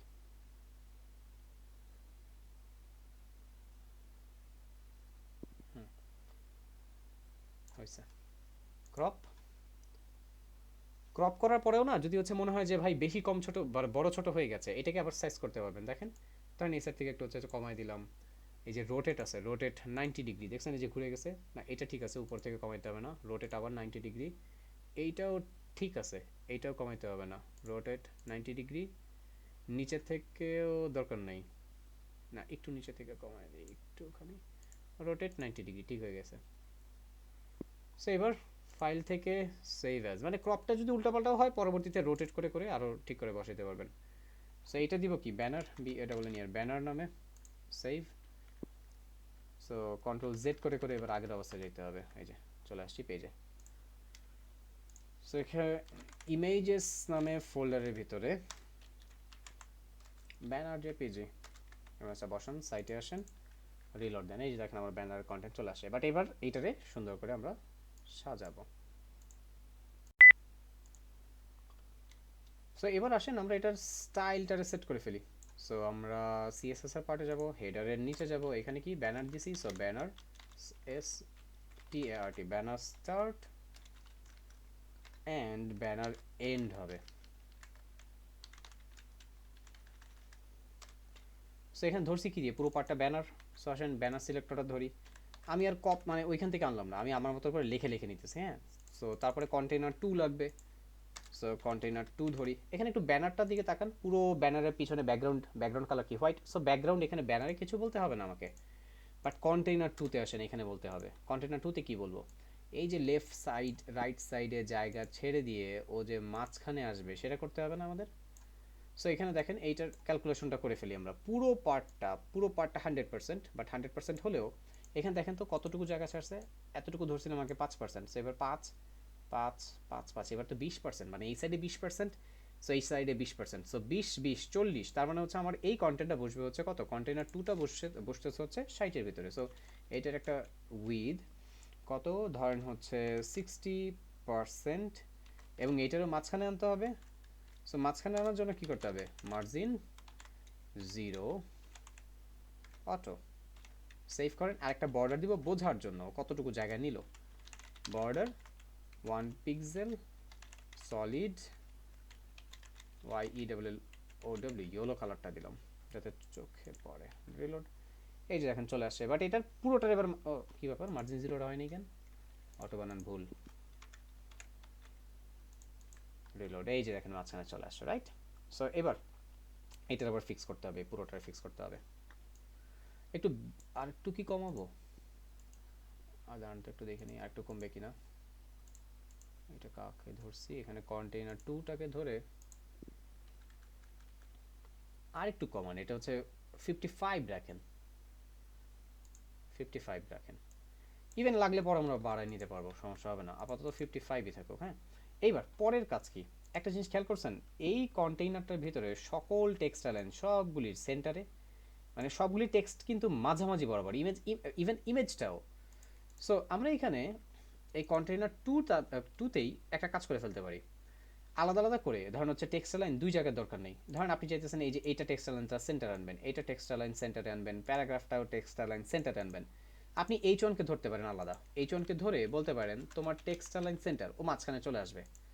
ইভেন আপনি প্যারাগ্রাফকেও ধরতে পারেন আলাদা করে ধরে, প্যারাগ্রাফেও বলতে পারেন তোমার টেক্সট লাইন সেন্টার। ওরা আলাদা আলাদা টেক্সট লাইন সেন্টারে নিয়ে আসলো ওদের কন্টেন্ট। বাট এটা গুড প্র্যাকটিস না। কেন গুড প্র্যাকটিস না? গুড প্র্যাকটিস না এই কারণে, আপনি এই জিনিসটাই ওদের ইমিডিয়েট প্যারেন্টকে কন্টেইনার বা হচ্ছে বি কন্টেন্ট, আপনি বি কন্টেন্টেও ধরে যদি হচ্ছে টেক্সট লাইন সেন্টার বলেন, আলটিমেটলি দুইজনই টেক্সট লাইন সেন্টারে চলে আসবে। বি কন্টেন্টকে ওদের র্যাপার, রাইট? আমি যদি বলি বি কন্টেন্ট তোমার টেক্সট লাইন সেন্টার, তার মানে ওর ভিতরে যত টেক্সট আছে সেগুলো টেক্সট লাইন সেন্টার হয়ে যাবে। সো দুই জায়গায় আলাদা আলাদা করে না লিখে এক জায়গায় লিখে দেওয়াটাই ভালো। সো আসেন আমি এই বি কন্টেন্টটাকে একটু ধরি, যে বি কন্টেন্ট এটা এখনো ডিক্লেয়ার করা হয়নি। সো সিরিয়াল বাই যায়েন কিন্তু, হ্যাঁ আপনি সিরিয়াল বাই এখান থেকে উপর থেকে নামবেন, ব্যানার কন্টেনার বি কন্টেন্ট এইভাবে উপর থেকে নামবেন। সো এখানে আসেন আমি ওই টেক্সট অ্যালাইন সেন্টারটা ডিফাইন করে দিই, সেভ করেন, সাইটে এসে রিলোড দেন। বুঝতে পারতেছেন? আলাদা করে দুইবার না লিখে এমন এক জায়গায় লিখবেন যেখানে হচ্ছে দুই জায়গারই কাজ হয়ে যায়।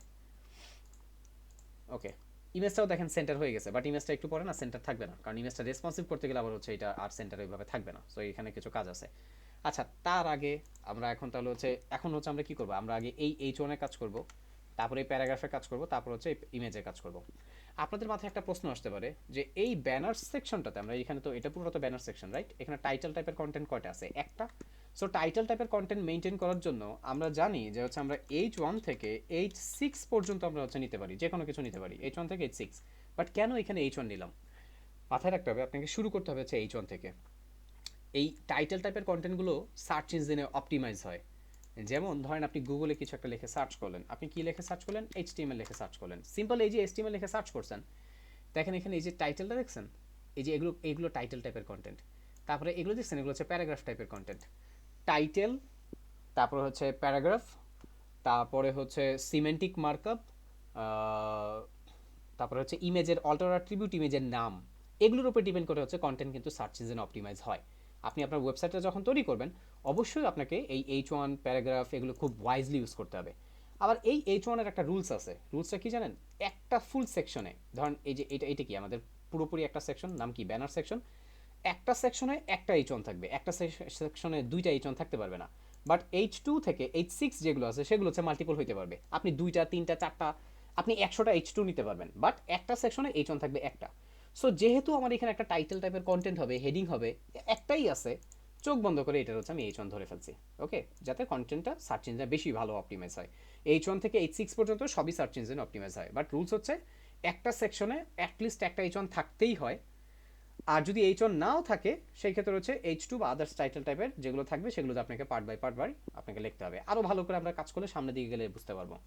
আপাতত এখানে দেখেন এই ফুল সেকশনে টাইটেল টাইপের পার্ট আমার একটাই আছে, সো এটাকে আমি H1 দিব। আপনাদের মনে হতে পারে ভাই এটা কি আলাদা আলাদা দুইটা টাইটেল? না, এই যে it's time to amplify your online business, এটা পুরোটা একটা টাইটেল, একটা কন্টেন্ট। আর অনলাইন বিজনেসের নিচে যে কথাটা, এটা হচ্ছে স্প্যান দিয়ে আলাদা করে লিখছে, আলাদা করে লেখা। বাট আপনার যদি মনে হয় যে ভাই এই স্টাইলটারে ঠিক করে মেনটেন করার জন্য অনলাইন বিজনেসটাকে আমরা আরেকটা টাইটেলে নিতে পারি কিনা, জানান তো। আমার মাথায় একটা বুদ্ধি আসলো। কারণ আমরা এই পুরো পার্টটাকে, এটাকে ধরছি হচ্ছে একটা H1 ধরছি, তো এখানে না ধরেন হচ্ছে বড় স্ক্রিনে ছোট স্ক্রিনে কিছু সময় মানে পরে দেখা যায় কি জানেন, এই কন্টেন্ট হচ্ছে ঠিক মতন এই স্টাইলই সেম, এইখানে যে স্টাইল আছে এইভাবে থাক না, একটু কষ্ট হয়ে যায়। একটা কাজ করা যায় তাহলে, দাঁড়ান, এই বুদ্ধিটা মাত্র আসলো মাথায়। স্প্যানের পার্টটা কেটে ফেলি। ধরেন এখানে it's time to amplify your, এটা H1এই নেন, বাট নিচেরটা হচ্ছে H2 দিয়ে ওই বাকি পার্টটা হচ্ছে বসান। ভাইয়া, আহ, আমরা কি এখানে ব্রেক দিয়ে করতে পারি? আপনাদের মাথায় অনেকে হচ্ছে প্রশ্ন আসতে পারে যে হচ্ছে বিআর দিলেও তো হয়। এস্টিমেল একটা এলিমেন্ট আছে, নাম হচ্ছে কি বিআর। এই বিআরটা দিলে, বিআর যদি কোনো একটা জায়গায় বসানো হয়, যেইখানে বিআর দিবেন সেইখানে হচ্ছে একবারে ও বসে থাকবেই। সোফার কি হবে জানেন, আপনার এই কন্টেন্টটা ছোট স্ক্রিনে দেখা যাক বা বড় স্ক্রিনে দেখা যাক, ওখানে ব্রেক হয়েই থাকবে, এবং এটা প্রবলেম একটা। ওকে, এটা একটা প্রবলেম। যেমন আমি আপনাদেরকে একটু দেখাই, আমি এখনো আমার এই পেজটা না রিলোড দেই নেই, একটু খেয়াল করে দেখেন তো। আমার এই যে পুরো লেখাটা একটা লাইনে রয়েছে, রাইট? বাট আমি চাইতেছি হচ্ছে এই দুইটা লেখা হচ্ছে আলাদা আলাদা নিচে নিচে রাখতে। সো এস্টিমেলের একটা এলিমেন্ট আছে বিআর, এই যে এইটা নিচে এখানে লিখে দেখাই, এই যে বিয়ার, এই বিয়ারটা মানে হচ্ছে ব্রেক, লাইন ব্রেক, এবং এটা জোর করে হচ্ছে থাকেই, জোর করে থাকবেই। বাট এই লাইন ব্রেকটা রাখলে কিছু কিছু জায়গায় হচ্ছে প্রবলেম হয়। প্রবলেমটা কি? যেমন এইখানে দেখেন, আমি একটু ছোটো স্ক্রিনে যাই, আমাদের এই সাইটটা রেসপন্সিভ না, রেসপন্সিভের জন্য কিছু ইম্পর্টেন্ট মেটা ট্যাগ থাকে, সেগুলি ব্যবহার করি নি সো ফার, হচ্ছে এটা নষ্ট হয়ে গেছে। বাট এটা যখন বুটস্ট্র্যাপ দিয়ে করবো এটা এরকম থাকবে না, এটা হচ্ছে ফিক্স হবে। বাট একটু তাকান এখানে, এগুলো দেখেই তারপর একটু অনুমান করেন, একটু দেখেন তো। ওই যে দেখছেন, it's time to amplify your ও অনলাইন বিজনেস, বড় স্ক্রিনে যেতেছি লেখাটা বড় হইতেছে, পাশে জায়গা পাইতেছে, পাশাপাশি ছেড়ে দিতেছে, ছোট স্ক্রিনে ছোট হইতেছে। বাট আপনি যদি মাঝখানে এখানে হচ্ছে একটা বিয়ার দিয়ে রাখেন, তখন না জোর করে ওই জায়গাটা ব্রেক করেই রাখবে। এখন আপনার মনে হতে পারে ভাই তাহলে তো এটা ভালো, এটা ভালো, বাট হচ্ছে কিছু কিছু ক্ষেত্রে এটা প্রবলেম হয়ে যায়। যেমন এই লাইনটার দিকে একটু তাকান, বা এইটার দিকে একটু দেখেন, দেখছেন it's time to amplify your online business, যদি কোনো একটা জায়গায় এখানে মাঝখানে আমি জোর করে বিয়ার দিয়ে রাখতাম, এই স্ক্রিনে যদি আসতো তাহলে কি হতো জানেন, ইটস টাইম টু এমপ্লিফাই এতটুকু থাকতো, ইয়োর নিচে থাকতো, তার নিচে এসে হচ্ছে অনলাইন বিজনেস লেখা দুইটা, আরও দুইটা লাইনে থাকতো, দেখতে আরও বাজে লাগতো, কারণ ওই যে বিয়ার দিয়ে জোর করে করে রাখছি। সো এই কারণে বিয়ার, মানে বিয়ারটা আমি হচ্ছে মানে কি বলি, যে হচ্ছে যত পারা যায় অ্যাভয়েড করে যেতে হচ্ছে বলি। সো এটা অ্যাভয়েড করে যান, তাহলেই ভালো হবে। বিয়ারটা দরকার নেই, বাট ইভেন বিয়ার দিয়েও কাজ করা যায়, বাট দরকার নেই আপাতত বিয়ার না দিয়ে। আসেন আমরা নতুন আরেকটা সিস্টেম করি, এই যে H1 H2 দুইটা আলাদা ধরছি, এটা দিয়ে হচ্ছে কাজ করে ফেলবো এখানে। সো আসেন এখানে পরের পার্টে যাই, সাইটটা একটু আমি এগুলো এগুলো বাদ দিই, একটু রিলোড দিই। It's time to amplify your, এবং হচ্ছে অনলাইন বিজনেস নিচে নিচে চলে আসে, থাকুক। আসেন এইটা এইভাবেই করেন, একটু ডিফারেন্ট ওয়েতে করাই এটারে আপনাদের। সো এবারে এগুলি ধরি আমরা, H1 H2 প্যারাগ্রাফ এগুলো ধরবো। সো এখানে কার আন্ডার আছে, বি কন্টেন্ট এর আন্ডার H1 H2। সো আমি এটাকে একটু ডিসেন্ডেন্ট সিলেক্টর দিয়ে ধরি, এখানে H1, মাউস মানে কার হচ্ছে মাইক্রোফোন অন অফ করেন। সো ওখানে বি কন্টেন্টের ভিতরে H1টাকে ধরছি, দেখেন H2টাতে কিন্তু হচ্ছে প্রায় একই রকমের স্টাইল হবে, H1 H2 একই রকমের স্টাইল হবে, কালারটা একটু ডিফারেন্ট। আচ্ছা থাক, আলাদাই ধরেন, বি কন্টেন্ট H2 আলাদাই ধরেন। তারপরে কি আছে, প্যারাগ্রাফ। সো এইখানে ধরে লিখে দেন হচ্ছে পি। তারপরে এইটার জন্য তো একটা র্যাপিং ব্যবহার করছি সরাসরি, সো এটাই ধরে ফেলি। এটা র্যাপিংটার নাম হচ্ছে বি ইমেজ, এবং বি ইমেজের আন্ডার ইমেজটা ধরতে হবে। সো এখানে ডিসেন্ডেন্ট সিলেক্টর দিয়ে ইমেজটাকে ধরেন। এই সিলেক্টরের পার্টটা আপনাদের কাছে ক্লিয়ার কিনা? এখানে ভিতরের কন্টেন্টগুলো আমি ডিসেন্ডেন্ট দিয়ে হচ্ছে ধরে ফেলছি। ওকে, এবার আমরা সিএসএস করা শুরু করব। ওকে, সো চলেন কাজ করি। আগে আমি এই যে it's time to amplify your, হ্যাঁ এটা করব। যেহেতু আমি এখানে এটার H1 ধরছি, অবশ্যই আমাকে এই সেকশনে আর হচ্ছে আর কোনো H1 ব্যবহার করা যাবে না। আমি এটাকে H1 দিয়ে ধরছি, সো এটাকে আমি নিচেরটাকে হচ্ছে H2 দিয়ে ধরতেছি। অবশ্যই H1 একটা সেকশনে একটাই থাকবে, পরেরটা H2, এরপরে যদি আরও টাইটেল সাবটাইটেল থাকে H3 H4 এইভাবে যাবেন নিচে দিয়ে, এই জন্যই 6টা বানায় দিছে ওরা। আসেন তাহলে আমরা এখন এই H1টা ধরি, একটু পেজটা রিলোড দিই, নতুন সিএসএস মানে সিলেক্টরগুলি আপডেট হয়েছে, এবার এখানে আমরা কাজ করব। সো কাজ কি কি হবে? কাজ হবে হচ্ছে সবার প্রথমে আগে ফন্ট নিয়ে কাজ করবেন, ফন্ট ফ্যামিলি, ফন্ট সাইজ, তারপরে হচ্ছে ফন্টে মানে ওই font wait, colour. So H1 ধরি, এখানে লিখি আমরা, হ্যাঁ ফন্ট ফ্যামিলি। ফন্ট ফ্যামিলিটা হচ্ছে ওই যে আমরা দেখছি শেরিফ, সরি শ্যান শেরিফ হবে, শ্যান শেরিফ লিখে দেন।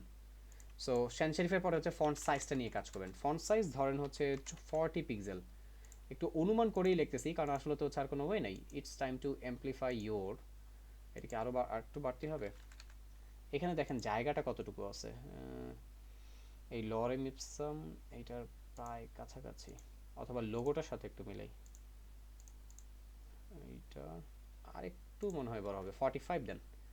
অনুমান করেই নিতে হইতেছে কারণ এখন হচ্ছে ফন্ট সাইজ মাপার আসলে কিছু ওয়ে নেই আর, মানে ইমেজ টু এস্টিমেটটা একটু অনুমান করে আপনার কাজ করতে হবে। এরপরে আপনাকে দিতে হবে হচ্ছে ফন্ট ওয়েট বোল্ড। H1 নিছেন তো, বোল্ড, এটা লেখাটা কিন্তু হচ্ছে বোল্ড হবে। বোল্ডের ভ্যালুটা হয় হচ্ছে 700। এখানে খেয়াল করেন এই যে বোল্ড, এটা বোল্ড টাইপের মোটা, সেখানে হচ্ছে ফন্ট ওয়েট হবে হচ্ছে 700। বাট যেহেতু আমরা H1 দিয়ে কাজ করতেছি, H1 না আলটিমেটলি হচ্ছে বোল্ড থাকে, সো ফন্ট ওয়েট এই যে 700 এম, না বললেও বোল্ডই থাকবে।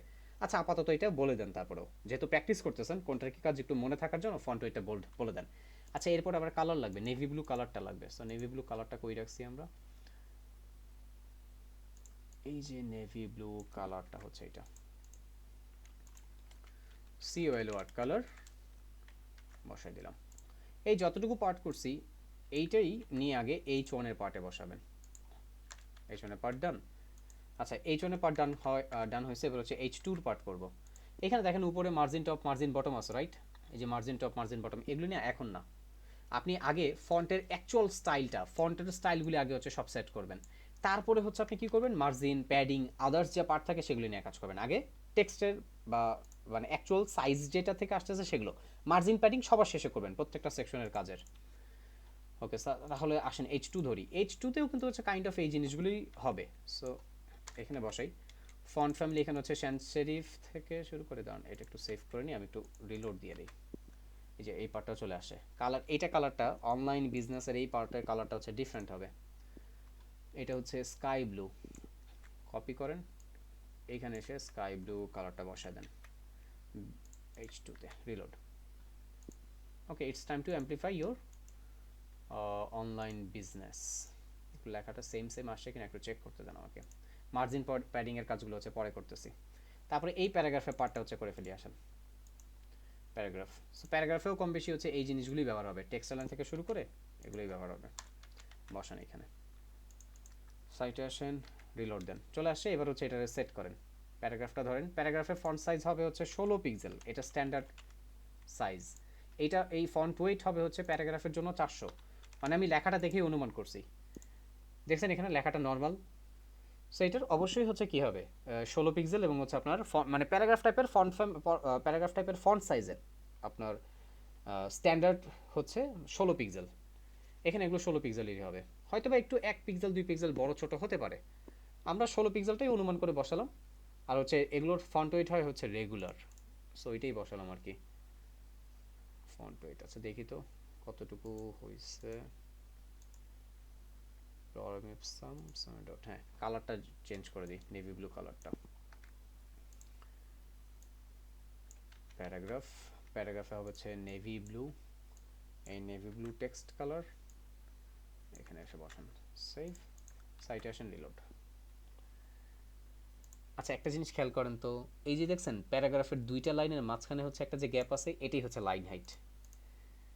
আমাদের প্যারাগ্রাফটা দেখেন দুইটা লাইন লেগে গেছে, রাইট? বাট এবার যদি হচ্ছে একটা লাইন থেকে আরেকটা লাইন, এটা তো একটা সম্পূর্ণ প্যারাগ্রাফ, বাট এই সম্পূর্ণ প্যারাগ্রাফেরই একটা লাইন থেকে আরেকটা লাইনকে দূরে রাখতে গেলে আমাকে লাইন হাইট নামে হচ্ছে একটা প্রপার্টি ব্যবহার করতে হবে। সো ধরেন লাইন হাইটটা এখানে 25 পিক্সেল দেন, বেশি বড় হয়ে গেছে, আর একটু কমান 22 পিক্সেল রাখেন। না 25ই হবে মনে হইতেছে, 23 থাক, 23। আচ্ছা আরেকটা বিষয় দেখি এখানে, যে হচ্ছে একটা ওয়ার্ডে থেকে আরেকটা ওয়ার্ডের কিছু দূরত্ব আছে কিনা। এইখানে লেটার স্পেসিংও হইতে পারে, দাঁড়ান। লেটার স্পেসিং হচ্ছে কি, একটা অক্ষর থেকে আরেকটা অক্ষরকে কিছুটা দূরত্ব রাখবে, LETTER, letter spacing 1 pixel. Letter spacing 1 pixel দিলাম, একটু দেখেন তো লেটার স্পেসিংটা, না বেশি হয়ে গেছে, এখানে লেটার স্পেসিংটা হবে না। আরেকটা যেহেতু আরেকটাও আছে সেটা একটু বলে দিই, ওয়ার্ড স্পেসিং। ওয়ার্ড স্পেসিং যেটা করে যে একটা শব্দ থেকে আরেকটা শব্দ হচ্ছে আপনাকে দূরে দূরে পাঠাইতে দিবে। ওয়ার্ড স্পেসিং 1 পিক্সেল দেন, মানে এখন যেটা হলো এই ওয়ার্ডের থেকে এই ওয়ার্ডটা দূরে গেল, এখানে কিছুটা ওয়ার্ড স্পেসিং হবে। নিচের দুইটা লাইন যেটা তৈরি করলাম সেটা হচ্ছে বসাই দিই। সেকেন্ড ব্র্যাকেট একটা এক্সট্রা কপি করে বসাই ফেলছি, ওটা বাদ দিই। আচ্ছা অনেক সময় আপনারা কাজ করতে করতে আরেকটা কাজ করেন, ভুল করেন, সেটা হচ্ছে এই যে সেকেন্ড ব্র্যাকেট মিসিং করে ফেলেন, অথবা হচ্ছে কমা বাদ দিয়ে দেন, এটা করেন না। হ্যাঁ, এগুলো ঠিক মতোই লেখেন। সো এটা বসেছি তো, এবার আসেন ইমেজটা রিসেট করি। আচ্ছা ইমেজটা সেট করার আগে এইখানে এই পার্টটাতে একটু তাকান, খেয়াল করে দেখেন তো কিছু কমন কাজ করছি, যেমন ফন্ট ফ্যামিলি তিনোটারই হচ্ছে সেম রাখছি, শ্যান সেরিফ, তিনোটারই কিন্তু ফন্ট ফ্যামিলি হচ্ছে শ্যান সেরিফ। তাহলে একটা কাজ করা যায়, ফন্ট ফ্যামিলিটা এইখানে ডিক্লেয়ার না করে, মানে এই তিনটাতে আলাদা আলাদা করে ডিক্লেয়ার না করে, এটার তিনটার কমন আছে কি সেখানে ডিক্লেয়ার করলেই হয়, এই যে ব্যানার কন্টেন্ট। তাহলে এইখানে কি হবে, মানে এই জায়গাটাতে যদি হচ্ছে কোডের এই লাইনটা লিখে দেই, তাহলে কিন্তু নিচের এই জায়গায় তিনটা লাইন কোড আমার লিখতে হইতেছে না। হ্যাঁ, এই বিষয়গুলো একটু মাথায় রাখতে হবে আপনাদের। এখান থেকে একটা বাদ দিয়ে ব্যানার কন্টেন্টের ভিতরে হচ্ছে বসাই দিই। সো এইখানে এই H1টা দরকার নেই, এটা বাদ, এইটাও দরকার নেই, এটাও বাদ, প্যারাগ্রাফের এটা ফন্ট ফ্যামিলিটা দরকার নেই, আর যদি কিছু কমন থাকে সেটা নিয়ে বসাতে পারি এখানে। ফন্ট সাইজ, ফন্ট ওয়েট, না এগুলো একটু ডিফারেন্ট, একটু কিছুটা কিছুটা ডিফারেন্ট আছে, তো এটা আলাদা থাক, এই দুইটা আলাদা থাকুক। ফন্ট ফ্যামিলিটাই সবচেয়ে বেশি হচ্ছে তিনটার সাথে মিলতেছিল, ওইটাই বসে দিলাম সেন্ট্রালি। ডান। এবার ইমেজটা নিয়ে একটু কাজ করি। ইমেজটা ধরেন, দেখেন এইটা ইমেজ, এটা ব্যানার ইমেজ, তার ভিতরে হচ্ছে বি ইমেজ। ইমেজটা মাঝখানে বসছে, বাট ইমেজটা হচ্ছে রেসপন্সিভ হয় নাই। এখানে ইমেজটা রেসপন্সিভ করার জন্য আমাদেরকে এই ব্যানার ইমেজের ভিতরে যে ইমেজটা আছে সেটা হচ্ছে উইথ 100% বলবো, বাট তার আগে আরেকটা কাজ করতে হবে, এই বি ইমেজেরও না উইথ কমাইতে হবে। বর্তমানে আমার বি ইমেজটা পুরোটা জায়গা জুড়ে, দেখেন একটু র্যাপারটা বোঝার চেষ্টা করুন। এখানে আমার ব্যানার এটা পুরো সেকশনটা, তার ভিতরে কন্টেইনার 2, রাইট? কন্টেইনার 2 এর ভিতরেও, কন্টেইনার 2 এর ভিতরে এই ইমেজটা মেনটেন করার জন্য, মানে কন্টেইনার 2 এর ভিতরে যেটা করছে, এই যে বি কন্টেন্ট নিচ্ছে আরেকটা, এতটুকু বি কন্টেন্ট, এই বি কন্টেন্ট হচ্ছে পুরো কন্টেন্টগুলিকে মেনটেন করতেছে, সম্পূর্ণ কন্টেন্টগুলোকে, এইখান থেকে টেক্সট সহ এই সম্পূর্ণ কন্টেন্টগুলোকে মেনটেন করতেছে। বাট সম্পূর্ণ কন্টেন্টগুলিকে মেনটেন করলেও ইমেজটাকে আমরা আরও সুন্দর করে মেনটেন করার জন্য এখানে আরেকটা র্যাপার নিছিলাম না? সো এখানে যে র্যাপারটা নিছেন, ওই র্যাপারটা এই যে বি কন্টেন্ট যতটুকু জায়গা না, ততটুকু জায়গা নিজের জন্য কিন্তু দখল করে রাখছে। বাট এইবার যেটা করতে হবে, বি ইমেজের ওই অ্যাকচুয়াল র্যাপারটাকে একটু হচ্ছে কমাই দিতে হবে, কারণ দেখেন আমার ইমেজটা কিন্তু ছোট। সো ইমেজটা যদি হচ্ছে, মানে আমি ওই র্যাপারটাকে যদি ছোট না করি, তাহলে হচ্ছে ইমেজটা অনেক বড় দেখা যাবে। এটাই দেখাই আপনাদেরকে, একটু খেয়াল করেন। আমি এই সরাসরি ইমেজটাকে ধরতেছি, এই যে ইমেজেস, যদি আমি এখানে ইমেজের ক্ষেত্রে বলি তোমার উইথ হবে কত, 100%, খেয়াল করে দেখছেন ইমেজটা যে অনেক বেশি বড় হয়েছে, বাট ইমেজটা এত বেশি বড় হবে না। এই দেখেন এইখানে ডেস্ক এগুলো লেগে গেছে, অনেক বেশি বড় হয়েছে।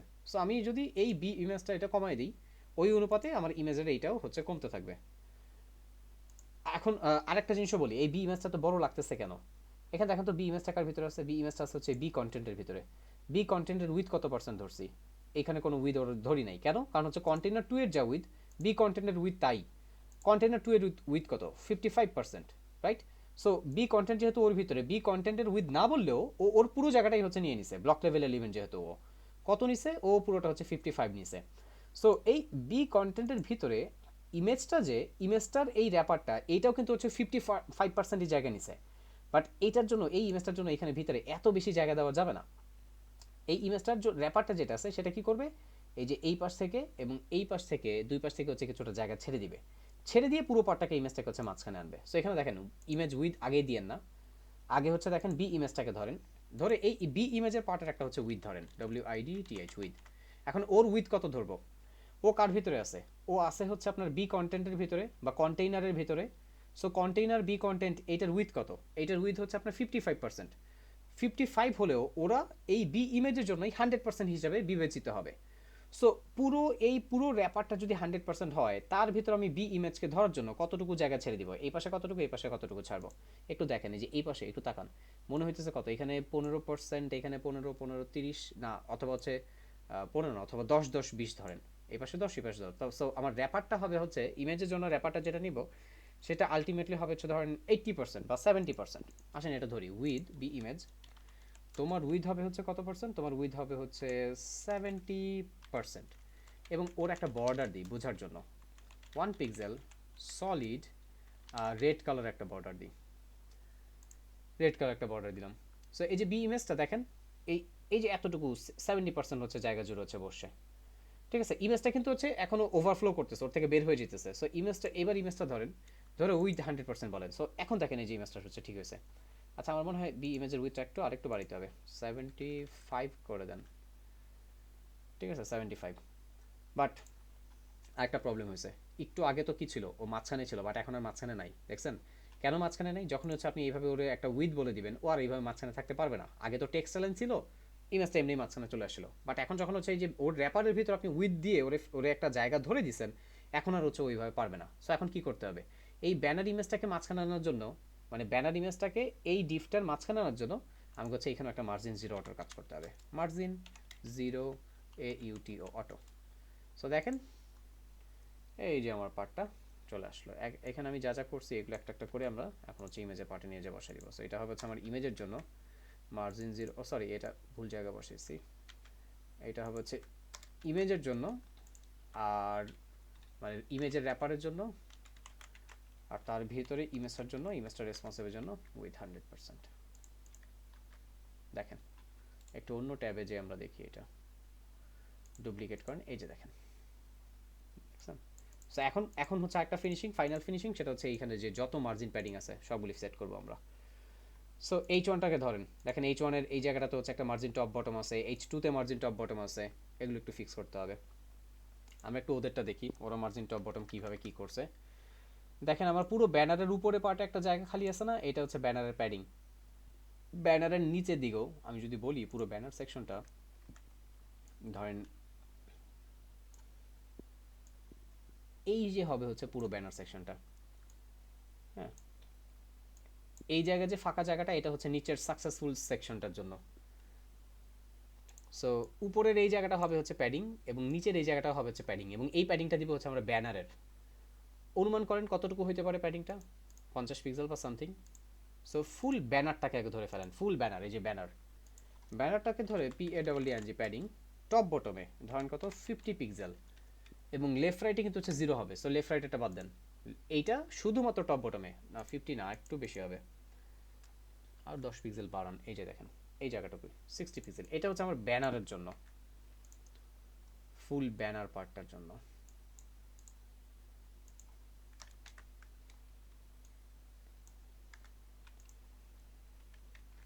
ওকে, ব্যানার পার্ট একটা বর্ডার দিয়ে রাখি ব্যানারে, জাস্ট আমাদের বোঝার জন্য। 1 পিক্সেল সলিড রেড কালার একটা বর্ডার থাকুক। রিলোড, ওই যে দেখেন পুরো ব্যানারটা, হ্যাঁ। সো এটার ভিতরে টপে এবং বটমের প্যাডিংটা ডান। সো এবার এই যে ইটস টাইম টু এমপ্লিফাই, এইটার উপরে না কোনো মার্জিন থাকবে না, এইটার উপরে কোনো মার্জিন দিব না, এটা বাদ দিয়ে দিব। এবং এইটার নিচেও কোনো মার্জিন বটম রাখবো না, মানে এই H1টার মার্জিন টপ বটম পুরোটাই বাদ দিয়ে দিব। যেটা করব সেটা হচ্ছে এই H2টা ধরে ওর টপে এবং হচ্ছে ওর বটমে কিছুটা মার্জিন টপ বটম দিব। এটা কেন করতেছি, এটা করতেছি এই কারণে যাতে এক জায়গায় ধরেই হচ্ছে আমি এটার একটু মডিফাই করে ফেলতে পারি খুব ইজিলি। সো আমি এইটার ধরবো, ধরে বলবো তোমার মার্জিন 0, তোমার কোনো মার্জিন নাই, বাট ওরে ধরবো, ধরে ওর হচ্ছে ওর উপরেই মার্জিন টপ, ওর উপরেই মার্জিন বটম দিব একটু। সো H1 এখানে বলবো হচ্ছে তোমার মার্জিন নাই, so direct MARGN margin 0, sorry margin 0। So ওর আর কোনো মার্জিন নাই, ওর উপরে মাউসের কার্সর রাখেন নাই। এইবার H2টাকে ধরেন, ধরে ওর মার্জিন টপ বটম আমরা আলাদা করে দিব। মার্জিন মার্জিন দিয়ে টপ বটমে, ওর টপ বটমে প্রায় একই রকমের মনে হয়, একটু 20 পিক্সেল দিই, হ্যাঁ 20 পিক্সেল অনেক বেশি। So common 10 pixel,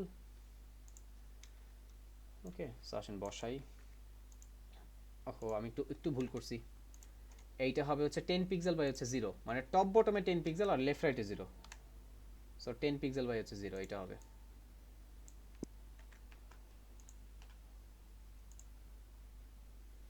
so H1 এ কি করলাম, H1 এ করছি হচ্ছে আমরা মার্জিন ডাইরেক্ট, ওর কোনো মার্জিনই নাই, মার্জিন 0, বাট H2তে এসে একটা মার্জিন, একটা টপ বটমে 10 পিক্সেল দিছি। সো এইটা টপে দেওয়া মানে ওর থেকে টপে গ্যাপ থাকবে, আবার বটম দেওয়া মানে হচ্ছে প্যারাগ্রাফ থেকে হচ্ছে ওর একটা দূরত্ব থাকবে।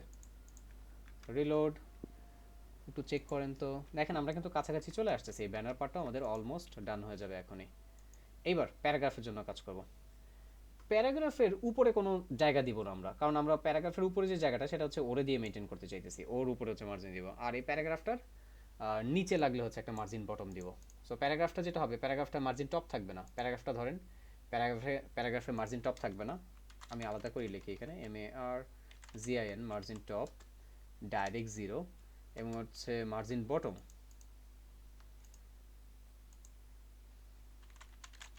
মার্জিন বটম কত দিছিলাম উপরটায় 10 পিক্সেল, সো এখানে একটা 10 পিক্সেল দিই, একটু বেশি ছোট হয়ে গেছে এটা, তাহলে একটু আরেকটু বাড়ান। আমরা একটু অনুমান করে কাজ করতে হইতেছে, কিছু করার নেই, কারণ হচ্ছে আমাদের তো এগুলো মাপার কোনো অপশন নেই, এখন অনুমান করেই কাজ করতে হবে। বাট আমরা যখন হচ্ছে কি করবো, ওই যে PSD দিয়ে কাজ করবো, দেখবেন অনেক ইজি হবে এবং অনেক সহজ করে কাজ করতে পারবো। সো প্যারাগ্রাফের জন্য মার্জিন টপ বটম,